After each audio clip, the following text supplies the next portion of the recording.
I think it comes down to, what he said at the end. Will we execute and take care of the ball? If they do that, then, I agree that North Summit would be in a good spot. Yeah, absolutely.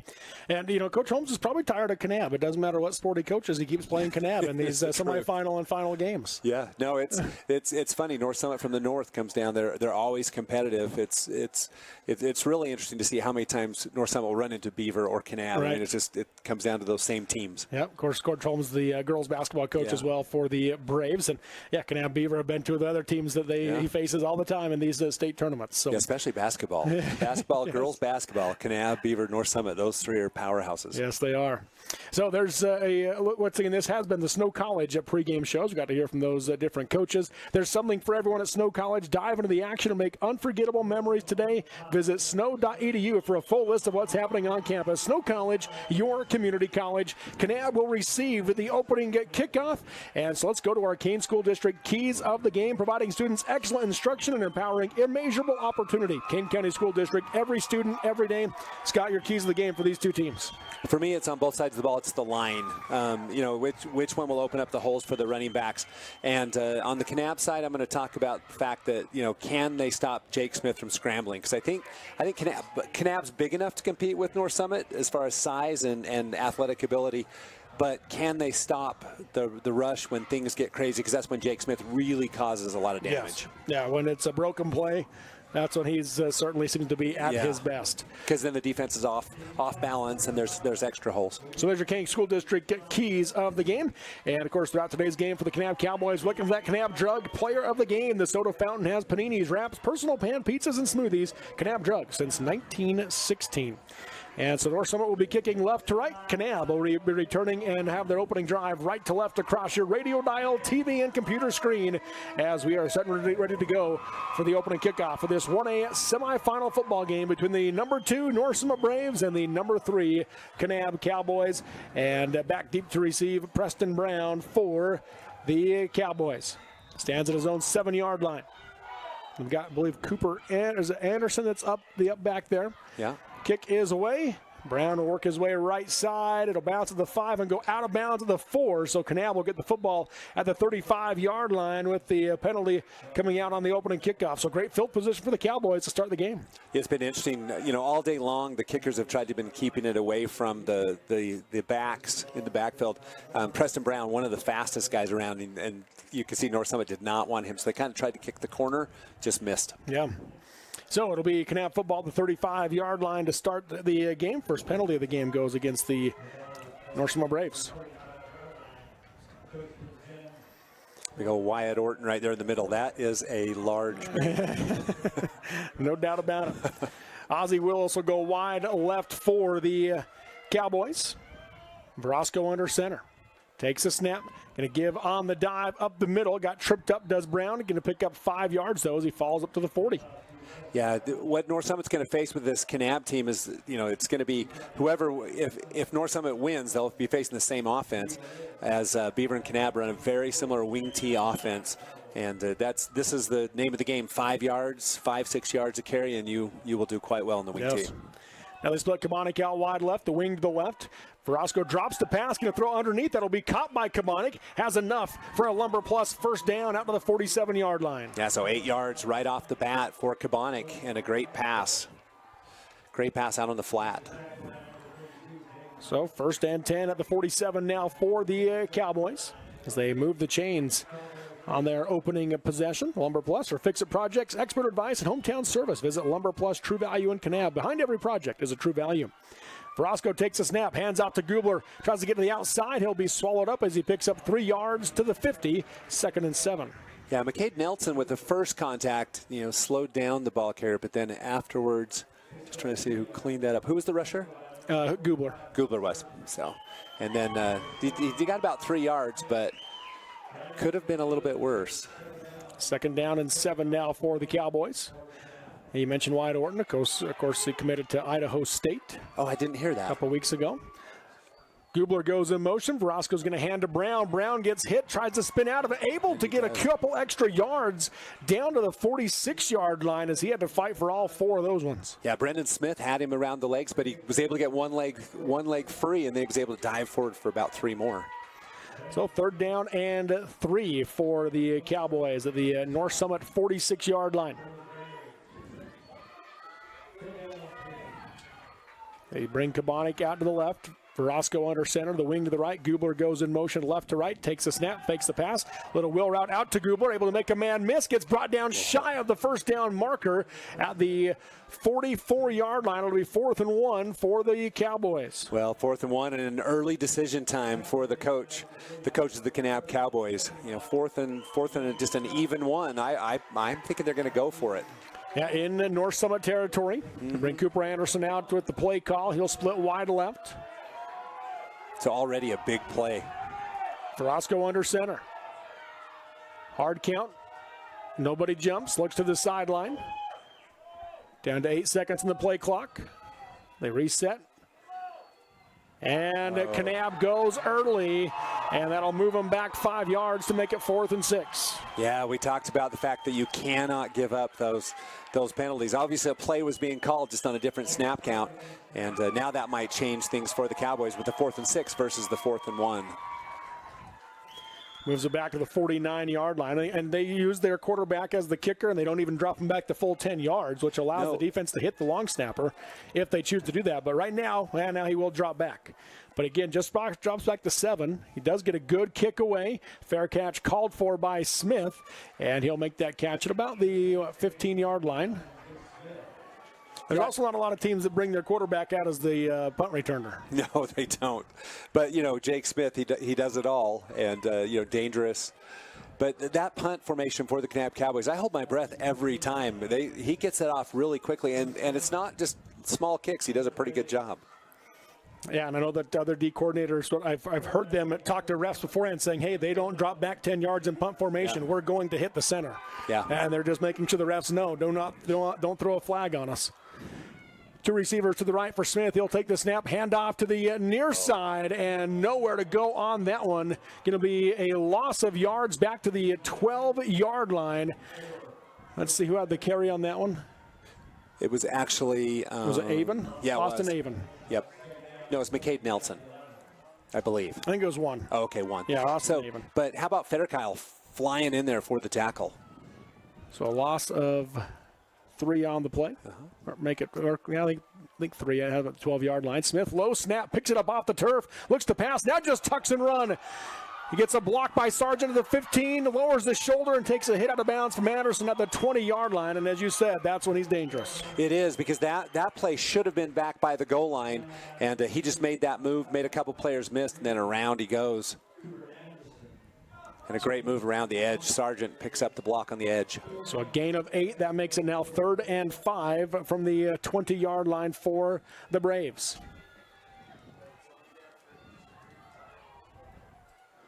Two receivers left, 1 to the right. Shotgun formation for Smith. Takes the snap, fakes the pitch to Nelson, going to keep it himself. Jumps over his own lineman, fights for yardage out close to the 25. Is going to be at the 24 to make it 4th and a yard. Yeah, it was really a nice, the North Summit players come to the sideline and say, let's go for it. 4th and 1 inside your 30-yard line, about the 24, and looks like they will bring a punter out. Yeah, Coach Holmes says, let's bring out Jonas Touche to kick it away. Smith did a good job of getting any yardage. He had to jump over his own lineman, as you mentioned. Kabonik back to receive, stands at his own 37-yard line. Touche gets the kick away. It's going to bounce at the 41.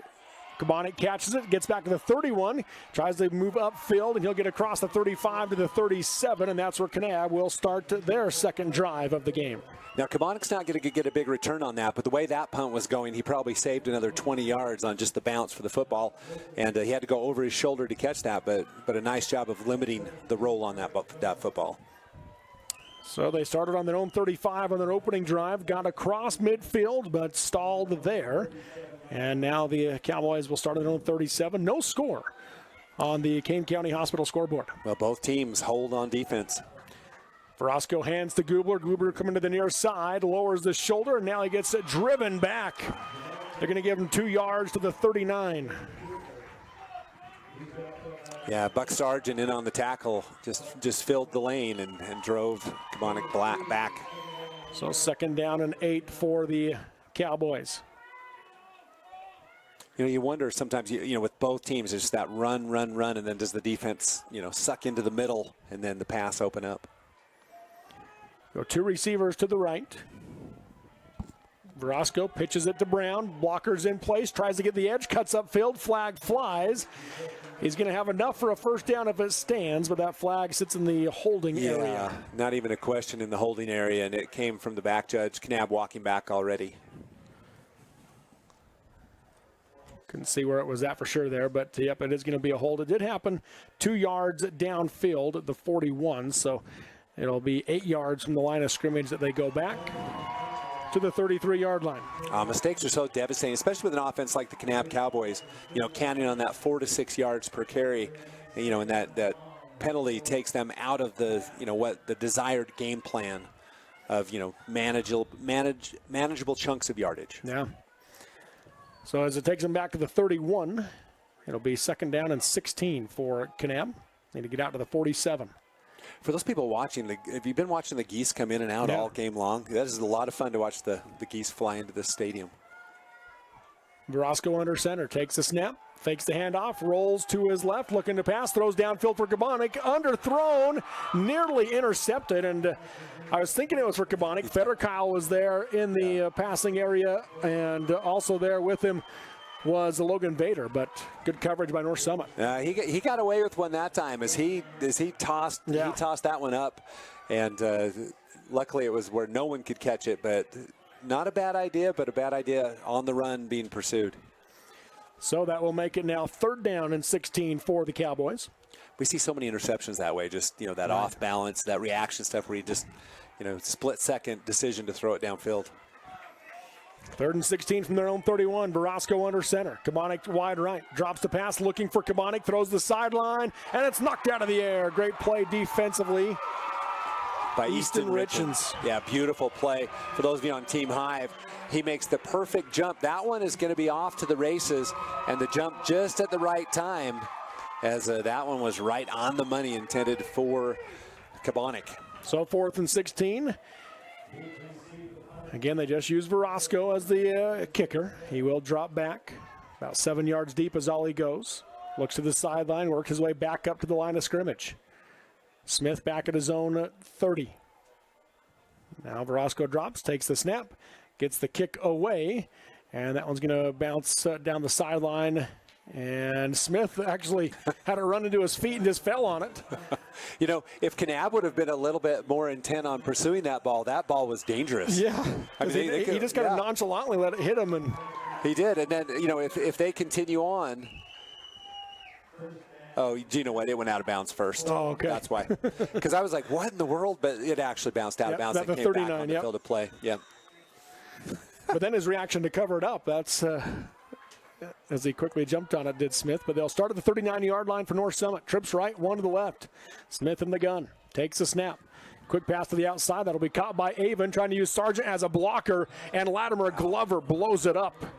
What a play for the sophomore Glover as he just came around. He saw that the whole way and did a really good job of fighting off the block. Went right around Sargent to make that tackle. So just a gain of 1, 2nd and 9 for the Braves. Now, Latimer Glover, he's got a bright future for the Cowboys. He does. I called a JV game with him that he was playing. I was so impressed with the ability that he showed. They'll go 2 receivers to the left, make it 3 receivers to the left, 2 to the right. Empty backfield for Smith. 2nd and 9. Sends Nelson in motion, takes a snap, rides the handoff, gives it to Nelson, turns the corner. He'll get to the 44-yard line before being brought down. Blomquist and Glover again on the tackle. Yeah, Nelson did a really nice job of cutting when he needed to. He was able to get past one blocker, then cut in for the extra yardage. 4-yard pickup makes it 3rd and 5 for the Braves. Not easy sledding for either of these teams so far. No. I mean, defensively, these two defensive lines and offensive lines have done a good job, but defensive line so far for both teams has been pretty good. They'll go 3 receivers to the left, 1 to the right. Smith takes the snap, drops the pass, steps up, heavy pressure coming, runs into his own man, and that allows Preston Brown to bring him down for a loss of a yard back to the 43, 4th and 6. Yeah, Smith wanted to take off like he does, and this time just really good. Orton actually made that play possible as he pushed Sargent right into the backfield, and that doesn't happen very often to Buck Sargent, but Orton pushed him 5 yards in, and that bumped him into Smith. So 4th down and 6. Touche set to kick it away again, and Kabonic and Anderson drop back to receive now for Kanab. Jonash takes the snap, gets a high kick away, great kick. Anderson comes up, or Kabonic comes up, calls for the fair catch, drops it, but Anderson is there to cover it up for the Cowboys at the 17-yard line. Yeah, not much of a fair catch signal, but what's interesting is the player's close enough. I'm not sure if there's even a ring in high school that they have to give him, but he is right there on the player. But lucky for the Kanab Cowboys, they had 2. They put 2 back that time to limit that corner kicking for the punter. I did the North Summit South Severe game week 1, and I brought up the fact that Jake Smith is the punt returner for North Summit. He took a shot in that game before the ball got there. Yeah. Oh, did he? So that's why it's one of those things where like, man, that's not the guy you want to lose. No. Hand off to Brown up the middle for Kanab from their own 17-yard line. He'll get out to the 20, just across. It looks like the 21 for a gain of 4. Yeah, Brown tough to bring down. It took 3 or 4 Braves to do so. There's a big old pile in the middle. But Brown did a good job of just pushing forward, falling forward for the extra yard. Again, as you said, both teams' offense has been hard so far. 27 yards. This is the 3rd drive for Kanab. That's all they've gotten. And for North Summit, they've only gotten 12 yards on their 3 drives. Not much going on. Or 2 drives for them. I mean, you can feel it coming, but so far it's defense. 2nd and 6. Frederick Kyle goes in motion. Verosco rolls the pass, throws deep for Kabonic, and he goes up. Does he stay in bounds? No, he does not. Gets out of bounds on the sideline, so it's ruled incomplete.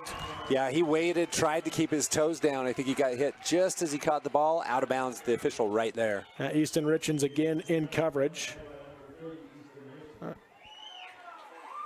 Yeah, we can even see that one. Had to jump to catch it. Maybe had been able to stay on the ground, had a chance, but especially going in the air. So 3rd down and 6 for Kanab. Anderson will run the play call in, down to 8 seconds though on the play clock. Yeah, I don't know if they'll get this one off. Gonna have to hustle, down to 3. And Coach Kornberg is going to go ahead and call timeout. So a timeout called. That's a Honey's Marketplace timeout featuring specialty items like gourmet burgers, crab salads, smoked ribs, fresh cut fruit, and bakery bread made from scratch every day. Groceries and so much more. That's Honey's Marketplace in Kanab. 3:25 to go in quarter number 1 on the Kane County Hospital scoreboard. North Summit 0, Kanab 0 on the Mid-Utah Radio Sports Network, TeamHive.live, and KSL Sports. Here in Beaver, Utah, we take farm to table seriously. Our cheeses are made using milk from family farmers just down the road and processed next door by artisan cheesemakers. It's what makes our cheese curds the best you've ever had. And when you visit our store off I-15, you'll feel our deep farming roots as you enjoy a meal, a scoop of ice cream, and farm to table cheeses. With outdoor seating and room for kids to learn about dairy farming and cheese making, it's the most fun you'll have on your next drive through Utah. Visit thecreameryutah.com to learn more. Live high school sports action on Centracom Channel 10 and the Mid-Utah Radio Sports Network. So we come out of that Honey's Marketplace timeout. No score on the Kane County Hospital scoreboard. It's 3rd and 6 for Kanab from their own 21-yard line. Verosco how many first downs, Robert? Just the one for Kanab, I believe. Okay. Takes a snap. Verosco rolls to pass, looking downfield, throws across the middle, and it'll be incomplete, underthrowing the target. 4th down for the Cowboys. And this might seem a little bit odd, but Buck Sargent standing in the middle had the lane. He moved to his left slightly, which made, and I think it was a wise throwaway by the quarterback because Sargent there, if that one's up in the air, Sargent has a chance at it. Yeah. Good coverage. So if they punt this ball, this will be the 5th consecutive punt. And Kanab's going to go ahead and get an extra 20 yards on that far side of the field. Yeah, the player took off and was about 15 yards down before he realized he was alone. So that'll take him back to the 16 and make it 4th down and 11. Third penalty of the game on Kanab for 20 yards. Just the one. It goes as a 15-yard penalty against North Summit, but it was on that kickoff. Right. Kick is away. Short kick by Verosco. Really short kick. Bounces to the 30. Does take a Kanab roll to the 40. But North Summit will start in Kanab territory after forcing a 3-and-out. And their offense, they're still trying to get things going. Still trying to get things going, have a golden opportunity with great field position. That could have been so much worse, except for about a 15-yard bounce for the football. North Summit would have started around the 30 without the bounce. Instead, they will start at the Kanab 42-yard line, so great field position for the Braves. 1st and 10. They'll go trips right, one receiver to the left, Nelson to the left of Smith in the backfield, shotgun formation. Smith takes the snap, fakes the pitch, keeps it himself, breaks the tackle, and then gets brought down to the 40-yard line. Looks like they might give him to the 39 for a gain of 3. Yeah, a gain of 3 for Smith, and tough to bring down. He just keeps the legs pumping and moves forward. And first one on the ball, I think, was number 7. Yeah, I think it was Blomqvist. Colton Blomqvist. Not sure. So 2nd down and about, looks like 7.5 for the Braves. 2 receivers left, one wide right. Smith takes the snap. This time gives to Nelson up the middle. Gets hit by Blomqvist. Falls forward for a gain of 2 to the 37-yard line. Yeah, so North Summit kind of doing exactly what Kanab does, just the short runs, a few yards at a time now in a 3rd and 5 situation. I think that's comfortable for them, especially on the Kanab side of the field. Yeah.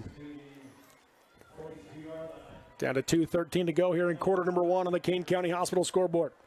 Back to either side of Smith. 2 receivers left, 1 right. Takes a snap, throws from Sargent, underthrew it, did Smith, and it falls incomplete, 4th and 5. Well, it's a rare throw for Smith as Sargent. He cut the curl, and Sargent was wide open. It got tipped. Oh, it did get tipped. I didn't see that live. Did you? No, the sun's getting where it's just hard to see down there, and that one, but on the great camera footage there, and we could see the ball did get tipped to the line of scrimmage. How about this crew we have? This is, do me a favor after this game, go on some other places, click on them, watch the broadcast. This is as good as you'll find. That's right. Touche set to kick it away now, takes the snap, gets the kick off. Glover got close, high kick. Kabonik lets that one bounce, and it will bounce inside the end zone. Great job by Kabonik to trick the defenders as he was looking like he was going to have it, and allowed it to get into the end zone. No, Kabonik did a great acting job. He gets the Academy Award. As the players had plenty of time to catch that, but they were watching Kabonik, who did a masterful job at getting back to the 20. So Kanab will have the ball on their own 20-yard line with 1:55 to go in the first quarter. 6 punts in a row. 3 possessions each with not much. Yep, just the 1 first down for Kanab, and they got it on their second play. 2 plays and a first down. Then they had 4th and 1 before getting a penalty that forced them to punt. Verosco takes a snap here. Just barely gets the ball into the hands of Gubler. Gubler picks up a Lumber Plus first down to the 40-yard line as he winds his way down the field. Wow, that was almost a disaster as Verosco had to reach forward and get that off. But then how about Gubler just flying through the hole and for the first big run of the game.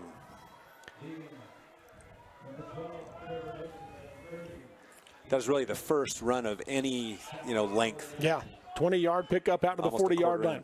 Verosco takes the snap, fakes the handoff, rolls the pass. Going to come back for Gubler, wide open across midfield. Has another first down as he gets inside the defense to the 35-yard line as he connects with Hayden Gubler for back-to-back Lumber Plus first downs. Well, we talked about it. The wing T lulls you to sleep trying to stop the run, and then all of a sudden Gubler just sneaks out of the backfield on that left side, and then it's just Gubler making the moves, getting into North Summit territory at the 35, as I mentioned. 25-yard gain on that one. So back-to-back plays to Gubler. 45 yards later, Kanab is in business. 2 receivers to the right, Verosco under center. Takes the snap, gives to Ryder Allen. Allen gets tripped up and brought down after a gain of 3 to the 32-yard line. Yeah, Ryder Allen double clutching that ball. He's got that covered up. There's no way he is going to fumble that ball. Brendan Smith with the tackle for North Summit. You look across that defensive line for North Summit, they're not small either. Yeah. With Smith, number 77, Rays. Talked about Judd. You heard Coach Kornberg talk about Logan Judd. Yeah, Logan Judd. I think Logan Judd is one of the most impressive players. He is a man. Verosco drops the pass, quick throw out of the outside, caught by Willis, and he'll be brought down, but another Lumber plus first down for the Cowboys. Yeah, that was a tough catch, as Willis had to come back and catch that against, the ball's going one way, he goes the other, caught it, and then almost made a nice move to get around that corner. They'll put it to the 23 for a 9-yard gain. Kanab kind of airing it out. Yeah, already 8 passes. 4 for 8 is Brogan Verosco for 43 yards. Not what you would expect. Goes under center here, takes the snap, going to give to Brown up the middle. Brown tries to push the pile forward. And he does. Yep, going to get inside the 20-yard line. It's the glare of the sun off that end of the field. It's hard to see where the ball's spotted. Quarter ends. So first quarter comes to an end. They'll spot it at the 18-yard line, it looks like, for a gain of 5 on the carry. Through 1 quarter of play on the Kane County Hospital scoreboard. Kanab 0, North Summit 0 on the Mid-Utah Radio Sports Network. TeamHive.live, powered by Centricom and KSL Sports. Bose Auto Parts is a locally owned company, and their mission is to be the leading parts provider by serving their customers, team members, and communities through hard work, integrity, and striving for excellence. Bose Auto Parts has 5 key locations across Utah: St. George, Cedar City, Beaver, Mount Pleasant, and Saratoga Springs. Bose delivers to wherever you are and community you might be in.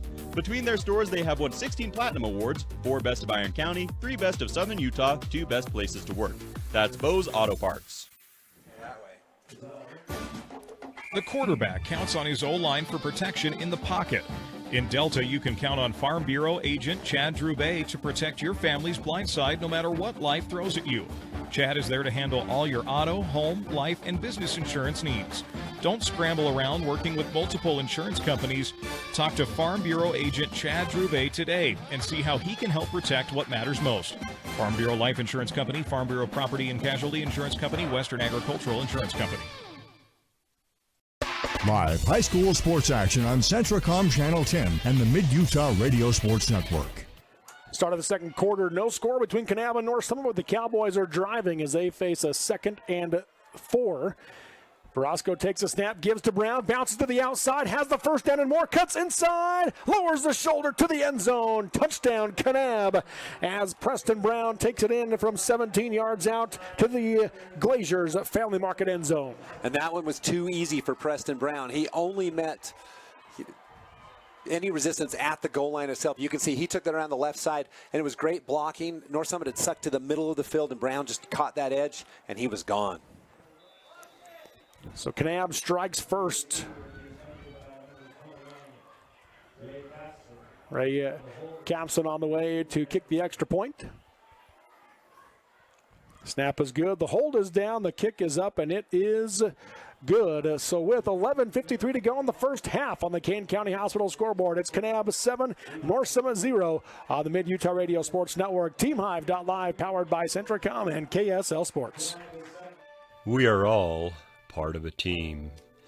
Whether you are the quiet hero or the newest recruit, the steady anchor or the moral support, your team needs you. At Intermountain Health, Sevier Valley Hospital, we want to be part of your team. Partner with us on your health and continue to be a game changer for your teammates. Live high school sports action on Centricom Channel 10 and the Mid-Utah Radio Sports Network.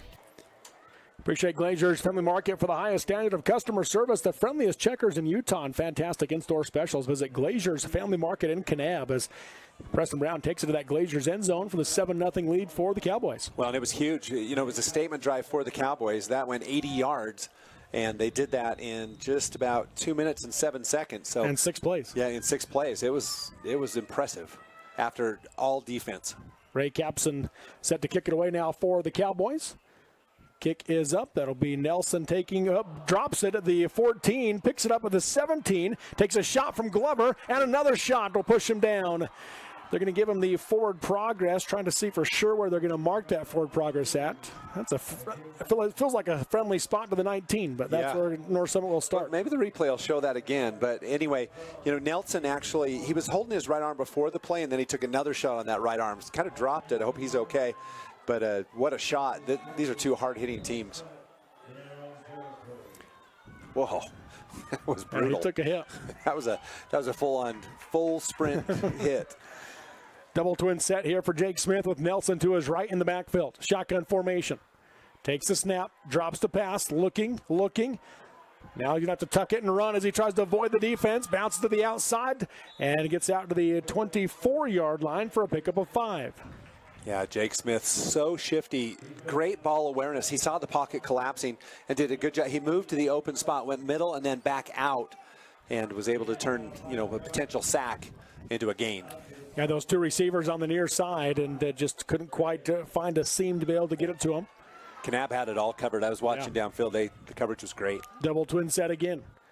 Smith takes the snap, drops the pass, quick pass this time. That'll be caught by Trevor Richens, makes a man miss, breaks another tackle, and then gets brought down about the 37-yard line for a Lumber Plus first down for the Braves. Yeah, Richens just shrugged off 2 tackles as both players went high. First one high, second one high, and then finally, actually 3 tackles. It was the third one. So in the end, it ended up being Kabonic with the tackle. 1st and 10 for the Braves with their first down of the game. Double twin set again. Smith stays in the gun. Takes the snap, drops the pass. Quick underneath route for Sargent. Makes the catch as Glover tried to jump the route. Sargent down the field he goes to the 30, and he'll be brought down at about the 25-yard line by Colton Blomquist. But a big play for the Braves. All defense now, all offense as North Summit picks up their first yardage of the game. And you're right, as Glover just tried to jump that route, Sargent made the catch, and then it was off to the races. And you can credit Blomquist from tracking down Sargent. 38-yard gain on the pass to Sargent.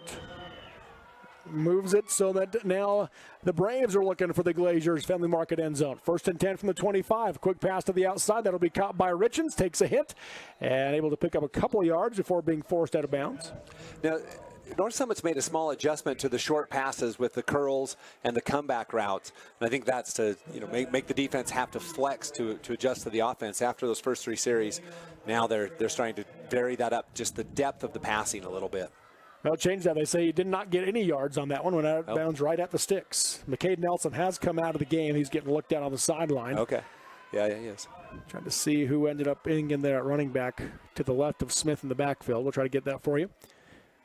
Double twin set again. Smith fakes the pass this time. Tucks it and runs himself. Just got caught. Big play, big tackle there for Kanab. Let's see who that was that made that play. That was Isaac Clarkson. Yeah. Otherwise, Smith might have been gone. No, he was gone. Quade Wild in the game. There we replacing go. Nelson. They're working on the right shoulder for McCade Nelson. He does get to the 19, so a 6-yard gain on the run by Smith. 6 carries for 25 yards for him. Back to either side now. Smith takes the snap. Gives the handoff to Avon, has to go backward, now turns upfield, and he'll be brought down after a short gain to make it 4th and short for the Braves. Now decision time for the North Summit Braves with the 4th down. I don't know, that's a tough decision to make.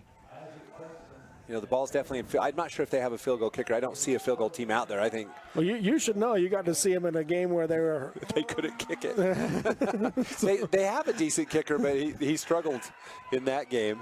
Beaver didn't have one, and it cost both teams, actually. Yeah.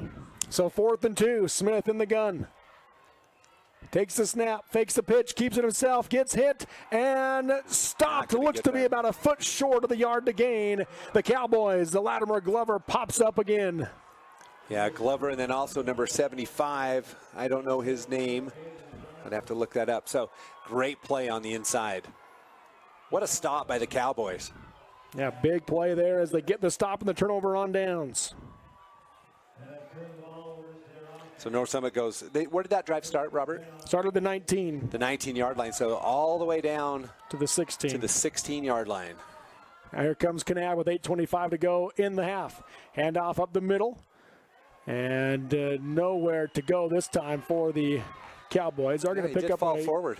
Yeah, about 2 yards, 3 yards maybe to the 19. Yeah, give him 3 yards. Kept going. I thought it was a loss on the play, but he kept, right at the end, he falls forward for those couple of yards. And actually, it was way after. I was watching Gubler in the backfield, but he fell forward for about 3 yards.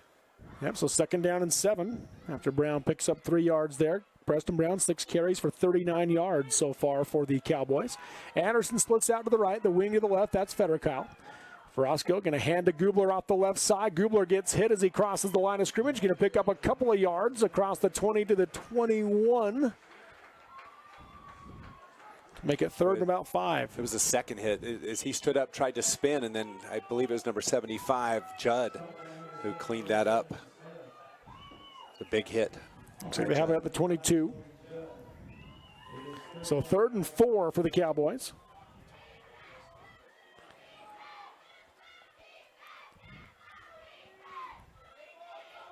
They split Kabonic to the right, wing to the left. Verosco takes the snap.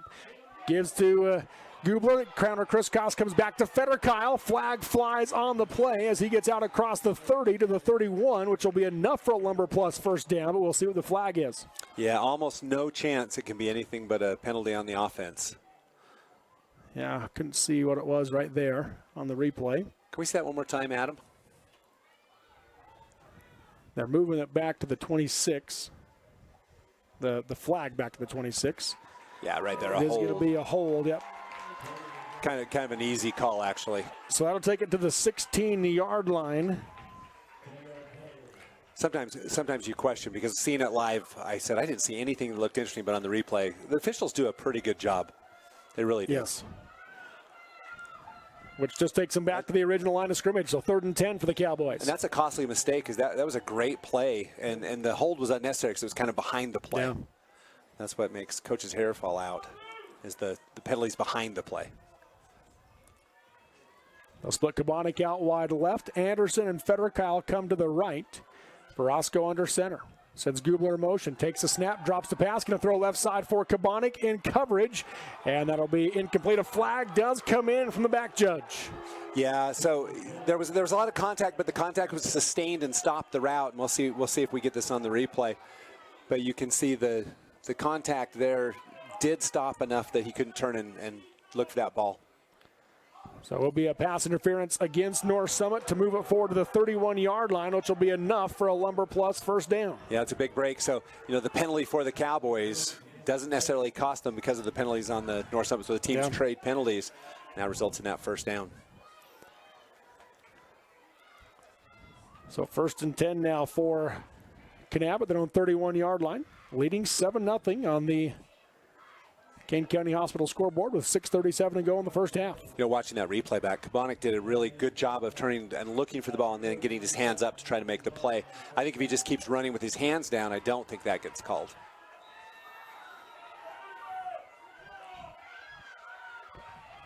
They split receiver wide left. Verosco under center. Federkyle goes in motion. Takes the snap. Fakes the handoff. Rolls the pass. Goes to Gubler out of the backfield. Gubler comes to a stop and breaks the tackle as he pulled free from Smith. But Smith held on long enough to allow his teammates to get there for a short gain. Yeah. So he broke the tackle to get no gain. Yeah, no gain. You're right. Yep, no gain. So he got the 3 yards to get back to the line of scrimmage. Smith with a good job just closing and maintaining the contact, allowing his teammates to come over and clean up. 2nd down and 10 now for the Cowboys. Already 6 minutes left in the half is all. Yeah, it's moving fast. It really is. 2 running teams, but both have been throwing a little bit here in this first half. 2 receivers to the right. Verosco takes the snap. Hands off, coming right side is Preston Brown. Slipped as he tried to cut up field. Logan Judd had a hand on him, and he'll go down at the just shy of the 35-yard line. And now they stopped the. Yeah, they stopped the. Oh, there is a flag in the middle of the field. Yep. I didn't see that either. Going to be a hold against Kanab at the 32 is where that happens. That'll take him back to the 22 and make it 2nd down and about 19. I think one of the biggest indicators of influencers of a game are these mistakes, these penalties, and so rather than having manageable yards, now Kanab has to change the entire offense with the 2nd down and about 18 or so to go. At the 22, they need to get to the 41. Yeah, so 19. The wing to the right, receiver to the left. Verosco under center. Gubler goes in motion. Inside handoff goes to Federkyle. Breaks a tackle. Breaks another tackle. Stays on his feet before being brought down after a gain of about 11 by Troy Federkyle. Yeah, Federkyle just ran through 2 tackles. Finally the tackle made. Braxton Leffler. Yeah, Leffler, the last one. without him, he goes a lot further. But what a power run! 11-yard gain for Frederick Kyle. Sun's starting to get behind those mountains, making it a little bit easier on us. Yeah, we're having there's a glare. This stadium is situated east and west, and so we're looking right into the sun, looking to our left, towards the west setting sun. But we're good now. There's another 2 minutes. Verosco under center, 3rd down at about 8. Takes the snap, rolls to his right, looks to come back, throws down the field, has a man open. Frederick Kyle makes the catch into North Summit territory to the 25, 20, 15, and forced out of bounds deep into the Braves territory. Kanab knocking on the door. That was a great play call as Verosco turned, looked the way, and then came back to the receiver. He had snuck out of the backfield, caught it at the 50, and then he just lumbered ahead trying to get down, ran as fast as he could. And Kanab back in the red zone.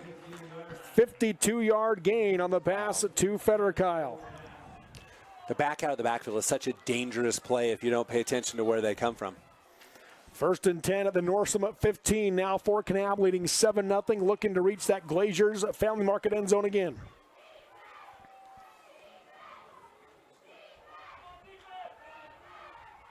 Roscoe under center, takes a snap, quick handoff to Brown. Brown gets hit, driven back. A few more Braves pile on, but he does get 4 yards to the 11. Yeah, they drive back, but the forward progress goes all the way to the 11.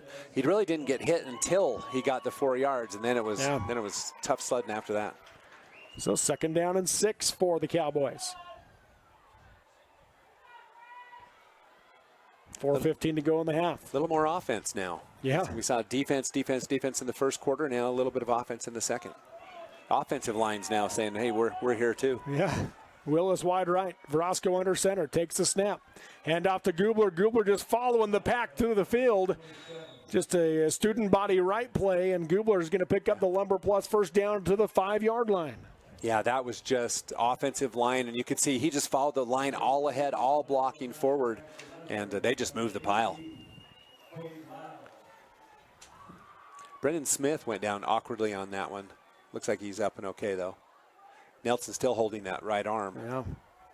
But back in is Nelson. Yeah. Now he's going to come back out. And that right arm, he just isn't even trying to move. No. 1st and goal from the 5 for the Cowboys. Verosco under center. Takes the snap. Pitches it out to Brown. Brown tries to get the edge, cuts back inside, and gets brought down to the 1-yard line. 2nd and goal from the 1. You're going to get that number of that player who made the touchdown saving tackle, number 30, Easton Richens, as he came, he helped out Brendan Smith. Stopped him just short of the goal line, but it is 3rd and goal from the 1. 2nd and goal? 2nd and goal. 2nd goal from the 1. Power football here for Kanab. Verosco under center. Takes a snap, gives to Brown. Brown dives into the end zone. Touchdown, Cowboys.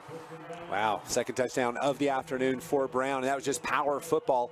You know, that drive had everything. It had some long passes and some long runs, and then the power run for the touchdown. Back-to-back scoring possessions for Kanab. They lead at 13-0, looking to add the extra point over undefeated North Summit.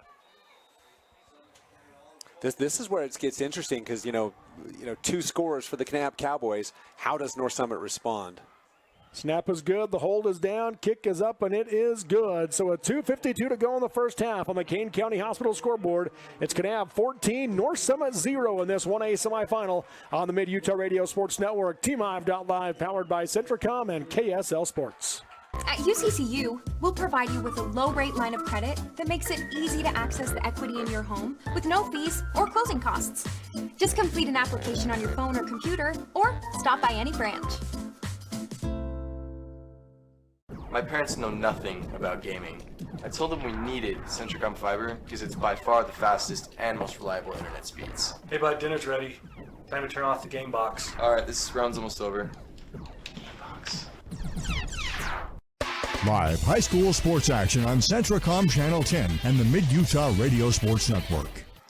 Back here at Zions Bank Stadium, appreciate Kane County Hospital, our scoreboard sponsor, providing care for the community with a 15-bed skilled nursing facility, offering an astounding view while delivering the comforts of home. Healing happens here, Kane County Hospital.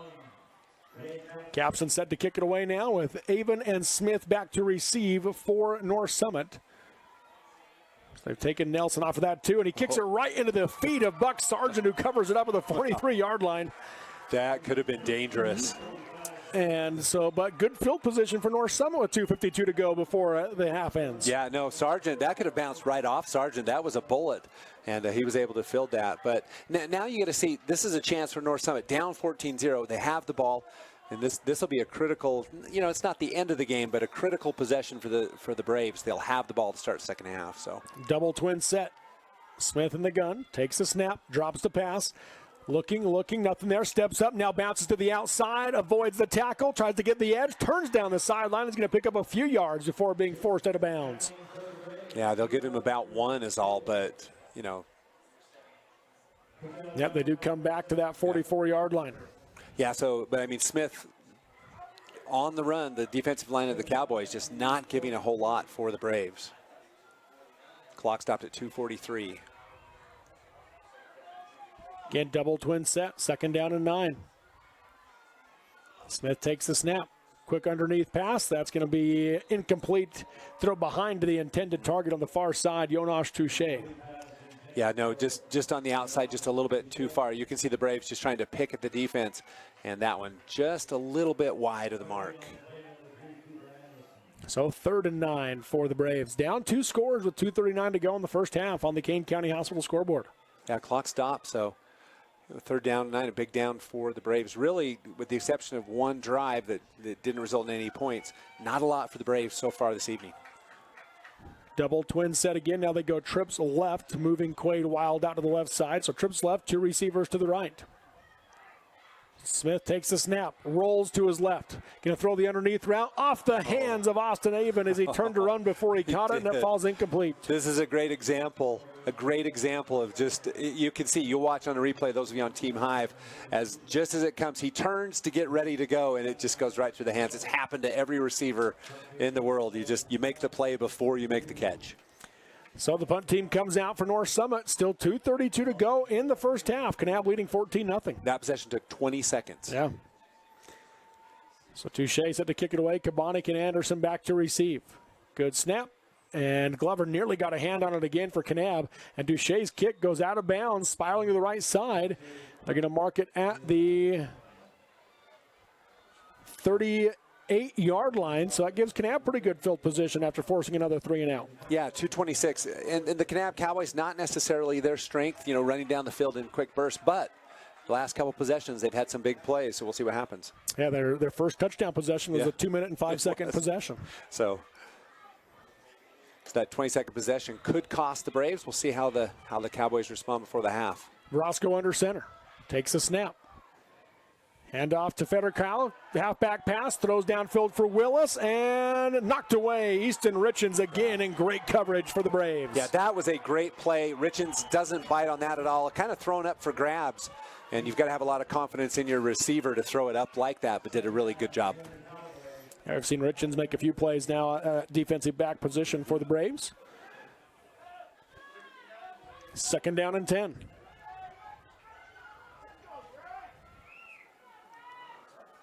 Wing to the right, receiver to the left. Verosco under center.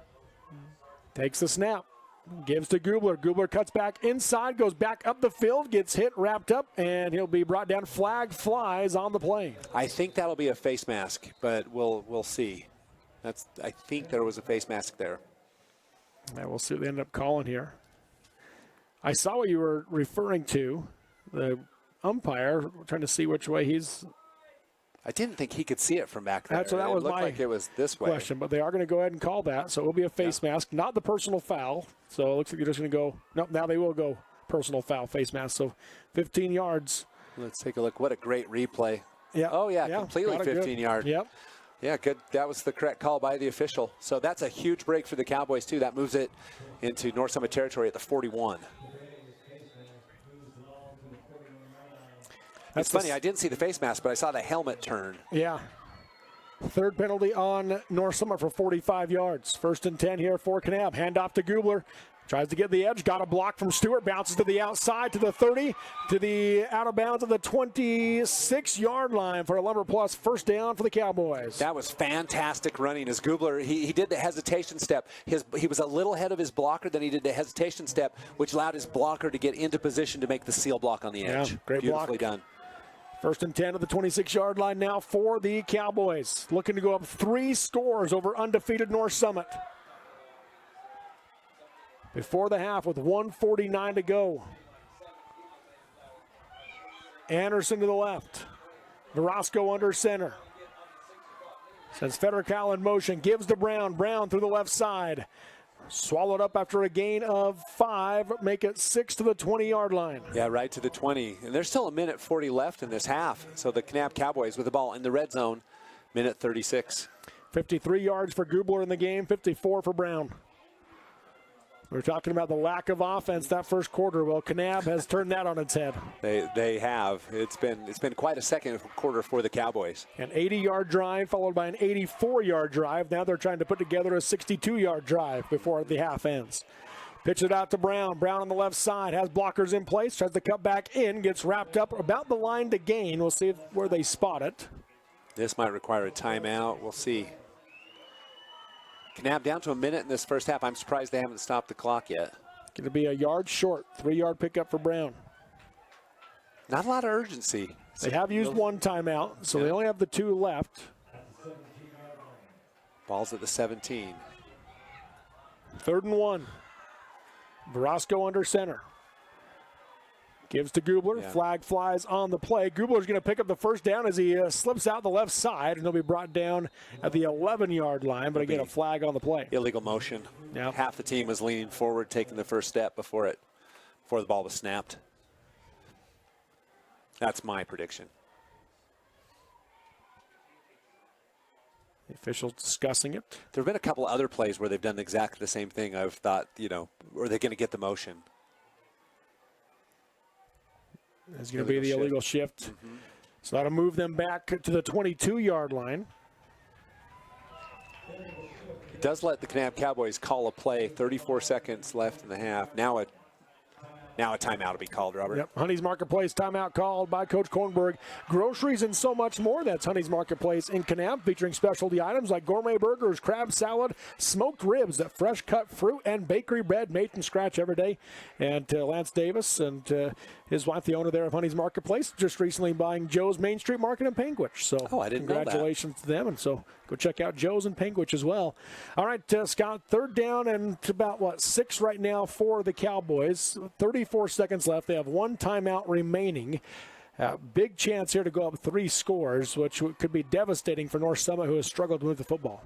Well, Kanab's pace has been a little bit surprising for me in this last little bit. It's just a little bit of taking their time. So it puts them in a tougher spot, and I think they're going to try Brown on that left side on the short end, trying to get out of bounds, maybe pick up that first down, and then take your shots at the end zone after that. We got 34 seconds with 1 timeout remaining. And they'll go the other way just because I said that. Watch and see. The wing to the left. Verosco takes the snap, takes the handoff, rolls the pass. Going to come back for Gubler. He's open again. Makes the catch for a first down, and he'll be brought down to the 10-yard line, but a Lumber Plus first down for the Cowboys. Well, I was right. It went to the left, just not the same way, but a great pass. And Kanab will call it their final timeout of the half. At the 10-yard line, another Honey's Marketplace timeout. That's that same play call that's caused problems for the North Summit Braves as Gubler sneaks out of the backfield and just goes off to the side wide open. And except for a great tackle, he would have gone in for a touchdown. Yeah. So Cowboys visiting with Coach Kornberg. The Braves coming to the sideline as the Coach Holmes coaching staff tries to get them to bend but not break right here. Yeah, this is big for the North Summit Braves. Going down 3 scores to the Kanab Cowboys, who haven't allowed a lot, puts them in a deep hole. Yeah. This is going to be a pivotal point for the Braves. They've got a lot of seniors, so you've got a lot of poise and leadership out on the field. However, not the spot you want to be in, right, if you're Coach Jerry Holmes. And I've talked about this before, but there's a lot of value in having been here before. Mm-hmm. Coach true. Holmes talked about, we're nervous, but we'd rather be here than in the stands. But true. that's there's value in that. And Kanab, as we talked about, already played a great game in the same venue last year, and they're used to being in these semifinal games. Verosco takes the snap, drops the pass, throws for the end zone for Kabonic, and Richens again. Easton Richens knocks that one away. Yeah, Richens, great coverage as he had perfect position, turned and looked, knocked it away. That's a textbook play by the cornerback. That's perfect defensive back play. Yeah, he has been big. That's his third pass breakup in this game. I'm also impressed because Verosco will throw those up trusting his receivers. He's had about 4 passes like that where he just throws them up for grabs, knowing and counting on his receivers to go get them. Takes the snap again, rolls to his right, looking for Anderson, throws for Anderson, and Richens again. Easton Richens is wondering why they keep throwing at him. Yeah, I would stay away from number 30 as Richens, just another perfect play by the defensive back. That's about the third time we've said, wow, what a play. And, the pass was right where it needed to be, but Richens in a better position. A fantastic play by Easton Richens. He also keeps the left hand off of the player and then comes around with the right hand perfect. Well done. So 3rd and goal from the 10 for Kanab with 14 seconds to go in the half. Still 14 seconds left. The game was flying by, and then just the last 2 minutes have been released. Yes. It's taken a while. Anderson or Kabonic wide left, and now looks like Coach Holmes is going to use a Honey's Marketplace timeout. Again, we're going to keep it right here. Honey's Marketplace in Kanab, groceries and so much more. And we'll see. They split the receiver wide left this time, saying let's leave number 30 alone on that other side. Yeah. So now we'll see what Coach Kornberg dials up here offensively. Well, and the chess match begins. I think Coach Holmes did not like the look, and so he wanted to talk about it. I think he knows critical juncture in the game. North Summit cannot afford to give up a score to the Cowboys. It's just too big of a hole. I mean, not that it doesn't preclude a win for the Braves, but it makes it extremely difficult. And I think he wants to say, okay, play solid, just play our game. But then I think he's going to talk about formations they prepared for. They got to watch that back out of the backfield again. Yeah. Teams come out of their timeout huddles.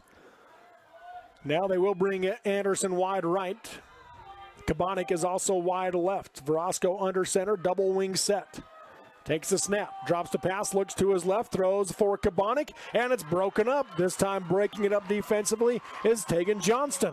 Yeah, just another great play. Boy, the Braves had to make 3 solid plays to stop that. 3 really great ones. Yeah, that might have been Trevor Richens, wasn't it? Oh, was it? I think it was Trevor Richens on that one. Yeah, it was 12. Yep, so Trevor Richens breaks that one up. So now Ray Capson comes out for the field goal attempt. This will be a 27-yard attempt. The difference between 2 scores and 3 scores. And they'll pause play for a second. The clock didn't run, I think, on that last play. Oh, okay. So they're trying to decide how much time they should take off the clock. Yeah, that's exactly what it is. Going to move it down to 10 seconds. Yep, so they'll take the 4 seconds off. So this is big, 2 versus 3 scores. Yeah. Trying to get the clock. There it is. There we go down to 10 seconds. So officially a 27-yard field goal. Wind at the back. Well, kind of out of the south. Yep, Capson. Hold is good. Kick is up, and it is good. Right through the uprights goes the freshman kicker, Ray Capson, for the Cowboys. And so they add to their lead on the Kane County Hospital scoreboard. Kanab 17, North Summit 0 in this 1A semifinal on the Mid-Utah Radio Sports Network, TeamHive.live, and KSL Sports. Dr. Richard Yardley is proud to welcome Dr. Preston Judy to the Mountain View Vision team. Dr. Judy has a special interest in pediatric eye exams, advanced dry eye treatment, and is accepting new patients.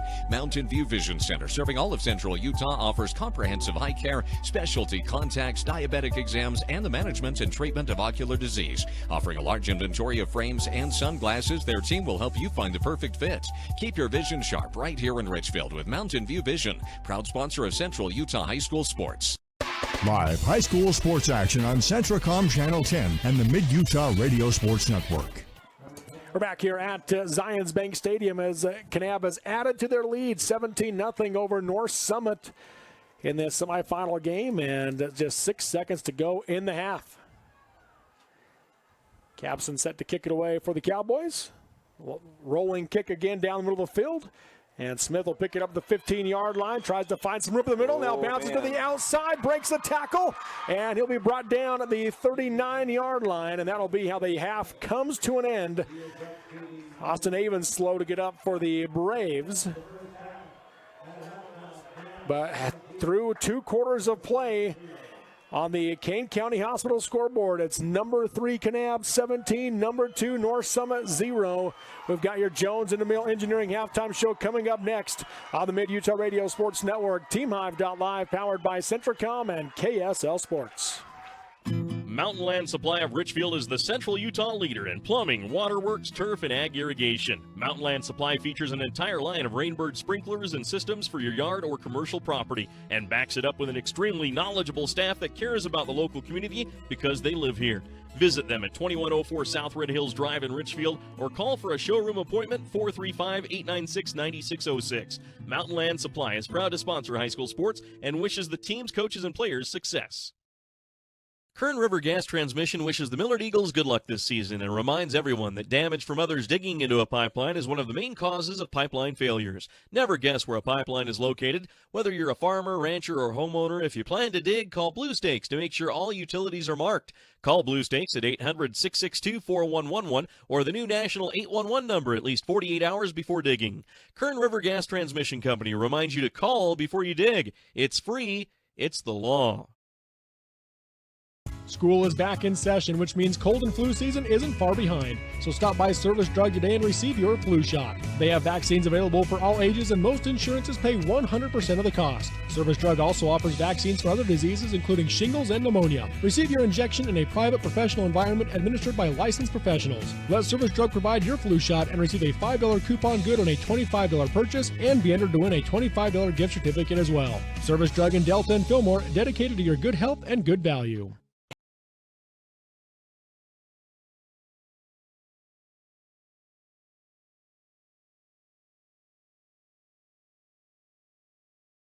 A hard-working EV with more range than any competitor and the potential to take you anywhere. Get 0% financing on all 2024 Silverado 1500 pickups, plus make no monthly payments for 90 days. Or get $6,350 total value on this Silverado when you trade in an eligible vehicle. See your Rocky Mountain Chevy dealers. Vince Lombardi once said, "The measure of who we are is what we do with what we have." The quote rings true whether applied to our country, our schools, our homes, or on the field of play. We applaud our student athletes for their hard work and determination on the field and in the classroom. Brought to you by Sunrise Engineering, promoting excellence in sports and education. Visit us at sunrise-eng.com. That's sunrise-eng.com. Trust. Earning yours is our top priority. At Valley White Co-op and Ag, we support our growers and local communities with all of their propane and ag needs. Our expert energy group supplies residential and commercial propane services, including tank installs and monitoring, so you'll never run low or empty. Our local agronomy services include fertilizer, seed, and the expertise of a local crop advisor to meet your farm's specific needs. Valley White Co-op and Ag, serving the Delta Valley with integrity and customer service. Visit valleywhitecoop.com or call 435-572-0244. Live high school sports action on Centricom Channel 10 and the Mid-Utah Radio Sports Network.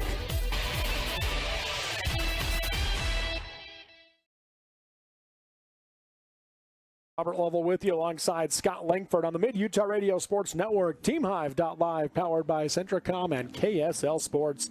And this is the 1A semifinal football game and the Jones and DeMille Engineering halftime show, supporting our youth in their efforts to develop new talents and passions, paving the way to success. That's Jones and DeMille Engineering. And at the half, it's all Kanab, the number 3 Cowboys leading number 2 North Summit 17-0 on the Kane County Hospital scoreboard. And Scott, your takeaway from this first half? Well, we talked about it. I called it a pick'em game. I didn't know who would win this game, but and after one quarter of play, it's like, yeah, still even. But then the Cowboys just turned it on.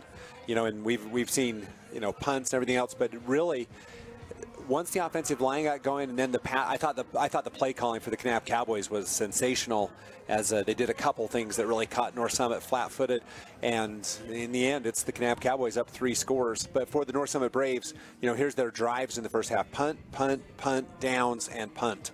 So it's quite a defensive. The Kanab Cowboys have turned a defensive gem in this first half. Yeah. Let's take a look at our first half stats. Appreciate Brad James being here with us this weekend to provide these stats for us. We've got for Kanab, 238 yards of offense. For North Summit, 83. Yeah, which is really interesting. And the mix is interesting, too, is when you're going to talk about that, the mix of pass versus the rush. And it has been just all Kanab, really more than even those numbers show. Yeah, rushing-wise for Kanab, 125, passing 113. For North Summit, 31 rushing and 52 passing for the Braves. And let's take a look at some of those individual numbers. Let's start with Kanab there, Scott, as they have that halftime lead. Yeah, rushing for the Cowboys, you've got Gubler with 52, Federkyle with, Preston Brown. He's the team. So 59 yards for Preston Brown, 52 for Gubler, and then 11 for Federkyle.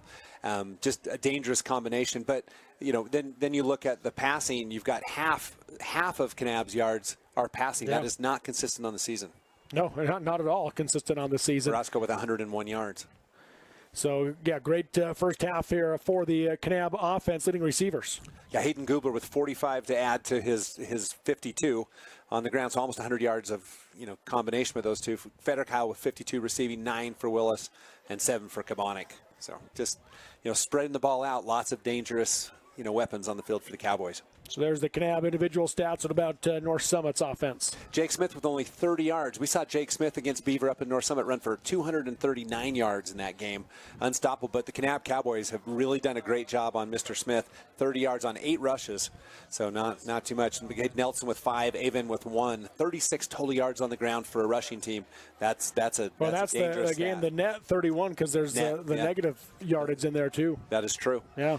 Jake Smith passing 4 for 7 for 52 yards. No interceptions. Receptions by Trevor Richens for 12, 38 for Buck Sargent, and 1 for Avon. Again, 1 yard is all for that. So just not a lot of offense for the Braves. Not enough. Not near enough. And then obviously with giving up 238 to Kanab. Right. And so Kanab getting the job done. Let's look at some of those defensive stats. First off, for the Braves, Logan Judd, 8 tackles in this first half. 6 for Brendan Smith, 5 for Buck Sargent. And then Easton Richens, 4 tackles, but even more impressive, 4 pass breakups for Easton Richens. Yeah, no, if I had a defensive play of the game for the Braves, it'd be definitely Richens. Yeah. He had just that one series alone. He had 3 straight passes. It's almost like throw it my way. I'll take care of this. And you look at Kanab defensively, Isaac Clarkson, 5 tackles. Colton Blomquist, 5 tackles and a tackle for loss.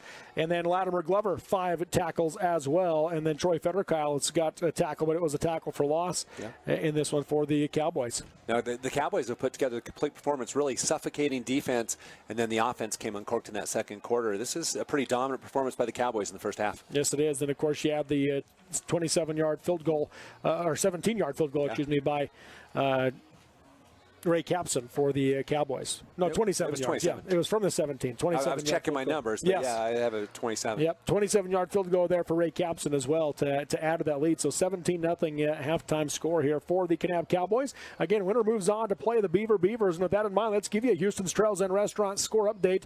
Stop in for delicious Western entrees and chicken fried steak with Bob's Homemade Country Gravy. For takeout or catering, call 1-800-599-2488. I tried to get Mickey to tell me that Bob's Homemade Country Gravy recipe. I have tried multiple times. He just won't do it. He won't, and we're good friends, and he still won't do it. Yeah. I'm wondering. Come on, questioning our friendship now.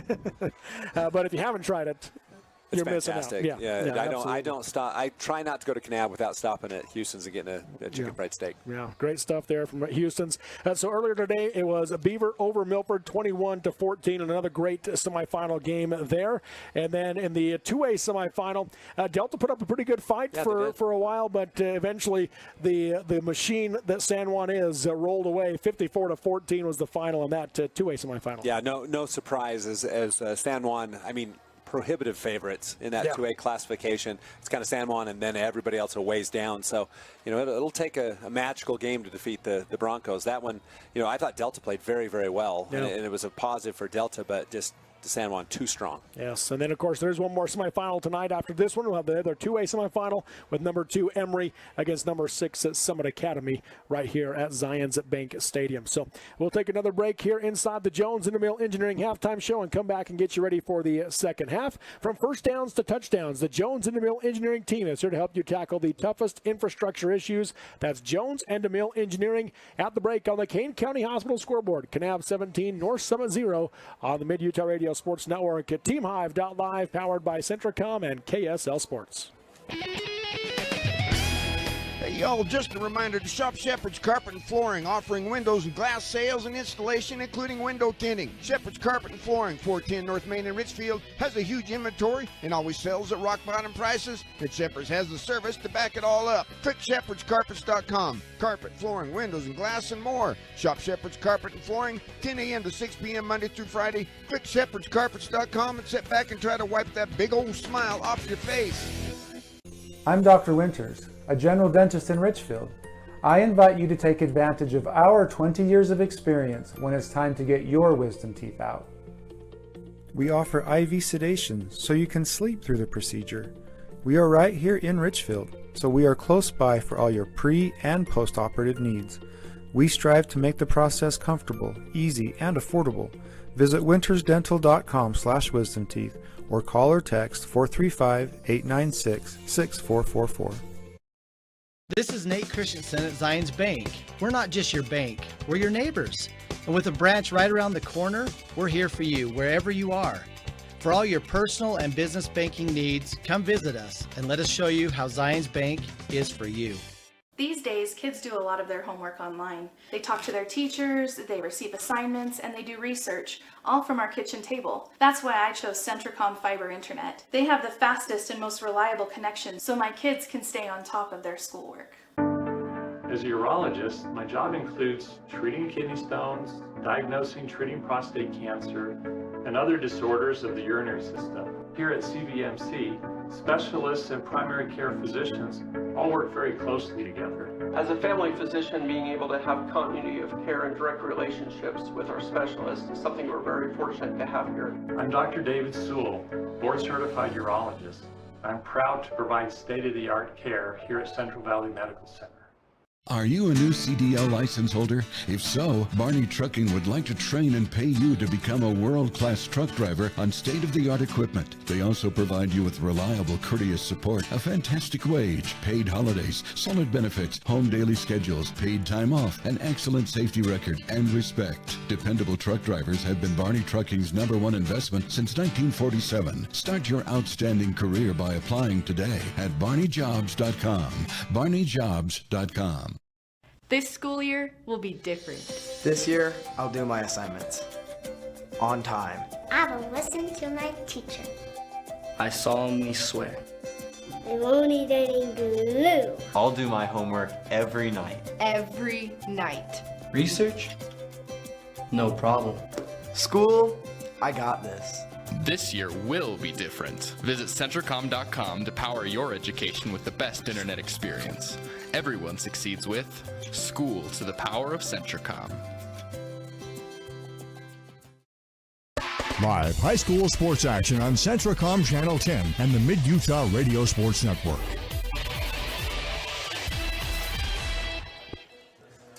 Welcome back here to Zions Bank Stadium.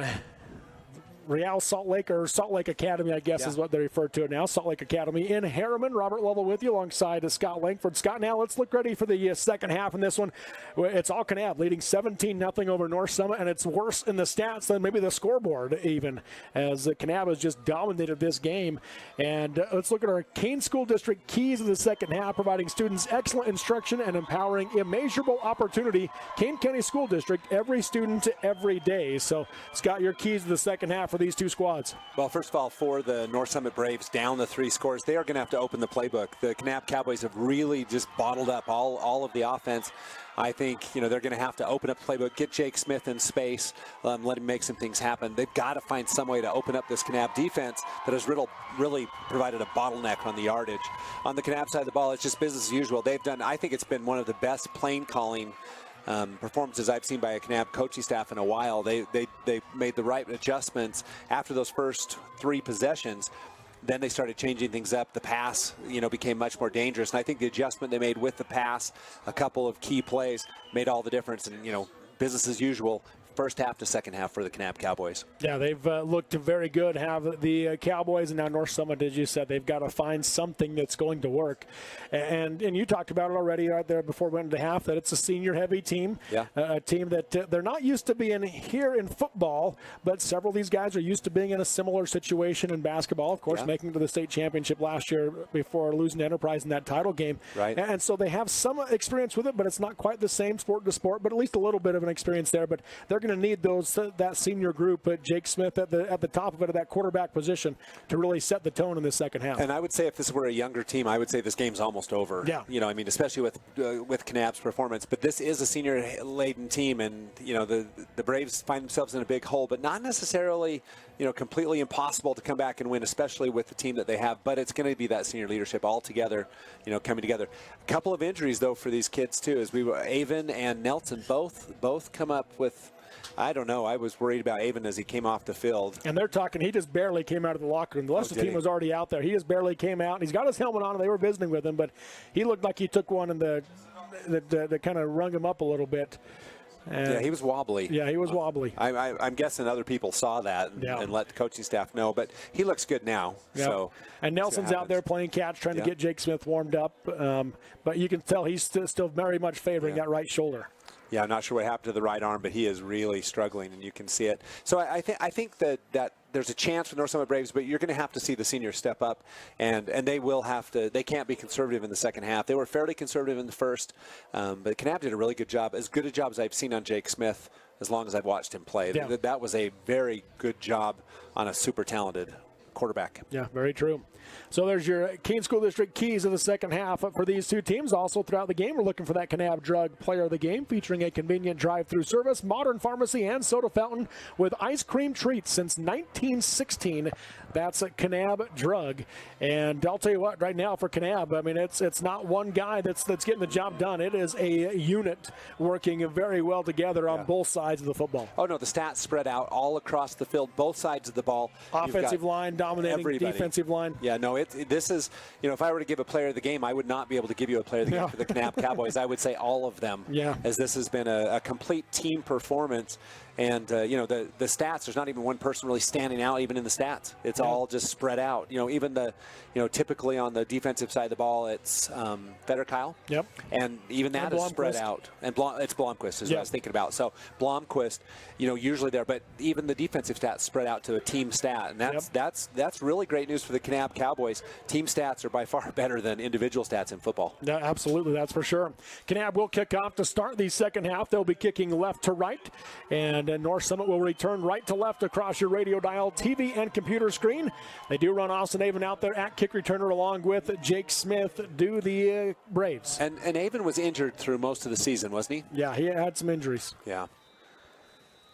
Capson set to kick it away now for Kanab. Start to half number 2, leading 17-0. Kick is up. Avon back there will take it up the 13-yard line, brings that across the 20 to the 25, trying to find a seam, bounces up to the 35-yard line. A good return for Austin Avon, and North Summit with good field position.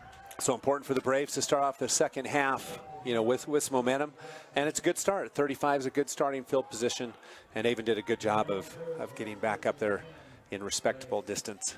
That 22-yard return for Avon. So the Braves come out of the huddle. They'll split double twin set. Smith in the gun. Nelson to his right in the backfield. Takes a snap. Drops the pass. Quick underneath route. That one's going to be caught on the far side by Jonas Touche. And goes out of bounds at the 40-yard line for a gain of 5. Now they tried that in the first half, which is kind of wide. That pass right on the money from Smith. First catch of the game for Touche. I believe he's a world-class skier. I think. He is. That's what when we were up in North Summit, that's what they talked about, is that he came here for the skiing. Yeah. So. Double twin set again. Smith in the gun. Takes the snap. Drops the pass. Looking for the out route. Throws underneath. That one's going to be caught by Avon. Cuts up inside and gets into Kanab territory across the 50 to the 47-yard line. Yeah, so Avon stays down a little bit, but what a great catch by Avon. He actually made a play before he caught this, if those of you watching on Team Hive. So he starts the move before he catches the ball, and that gave him an extra 6-7 yards. Beautifully done by Avon. Yeah, great point. 1st and 10 for the Braves at the Kanab 47 of the Lumber Plus. First down. Double twin set again. Smith takes the snap, almost fell down, able to stay on his feet, rolls to his right, looking to throw, and Sargent somehow caught that, but unable to stay in bounds. I just don't know how he even caught it. Yeah, he reached out with the left hand, kind of tipped it back to himself. He was out of bounds. And Smith was going to get that edge, just a throw. It's the only place he could put it because you had Glover there on great coverage, and Sargent with a great catch, just not in time. Yeah, just stepped out of bounds as he finally reeled it in. 11:15 to go here in the third quarter. 17-0 Kanab with the lead. North Summit putting together so far one of, if not their best drive of the game. They did get down to the 16 once in the first half, but that was it. Other than that, lots of 3-and-outs.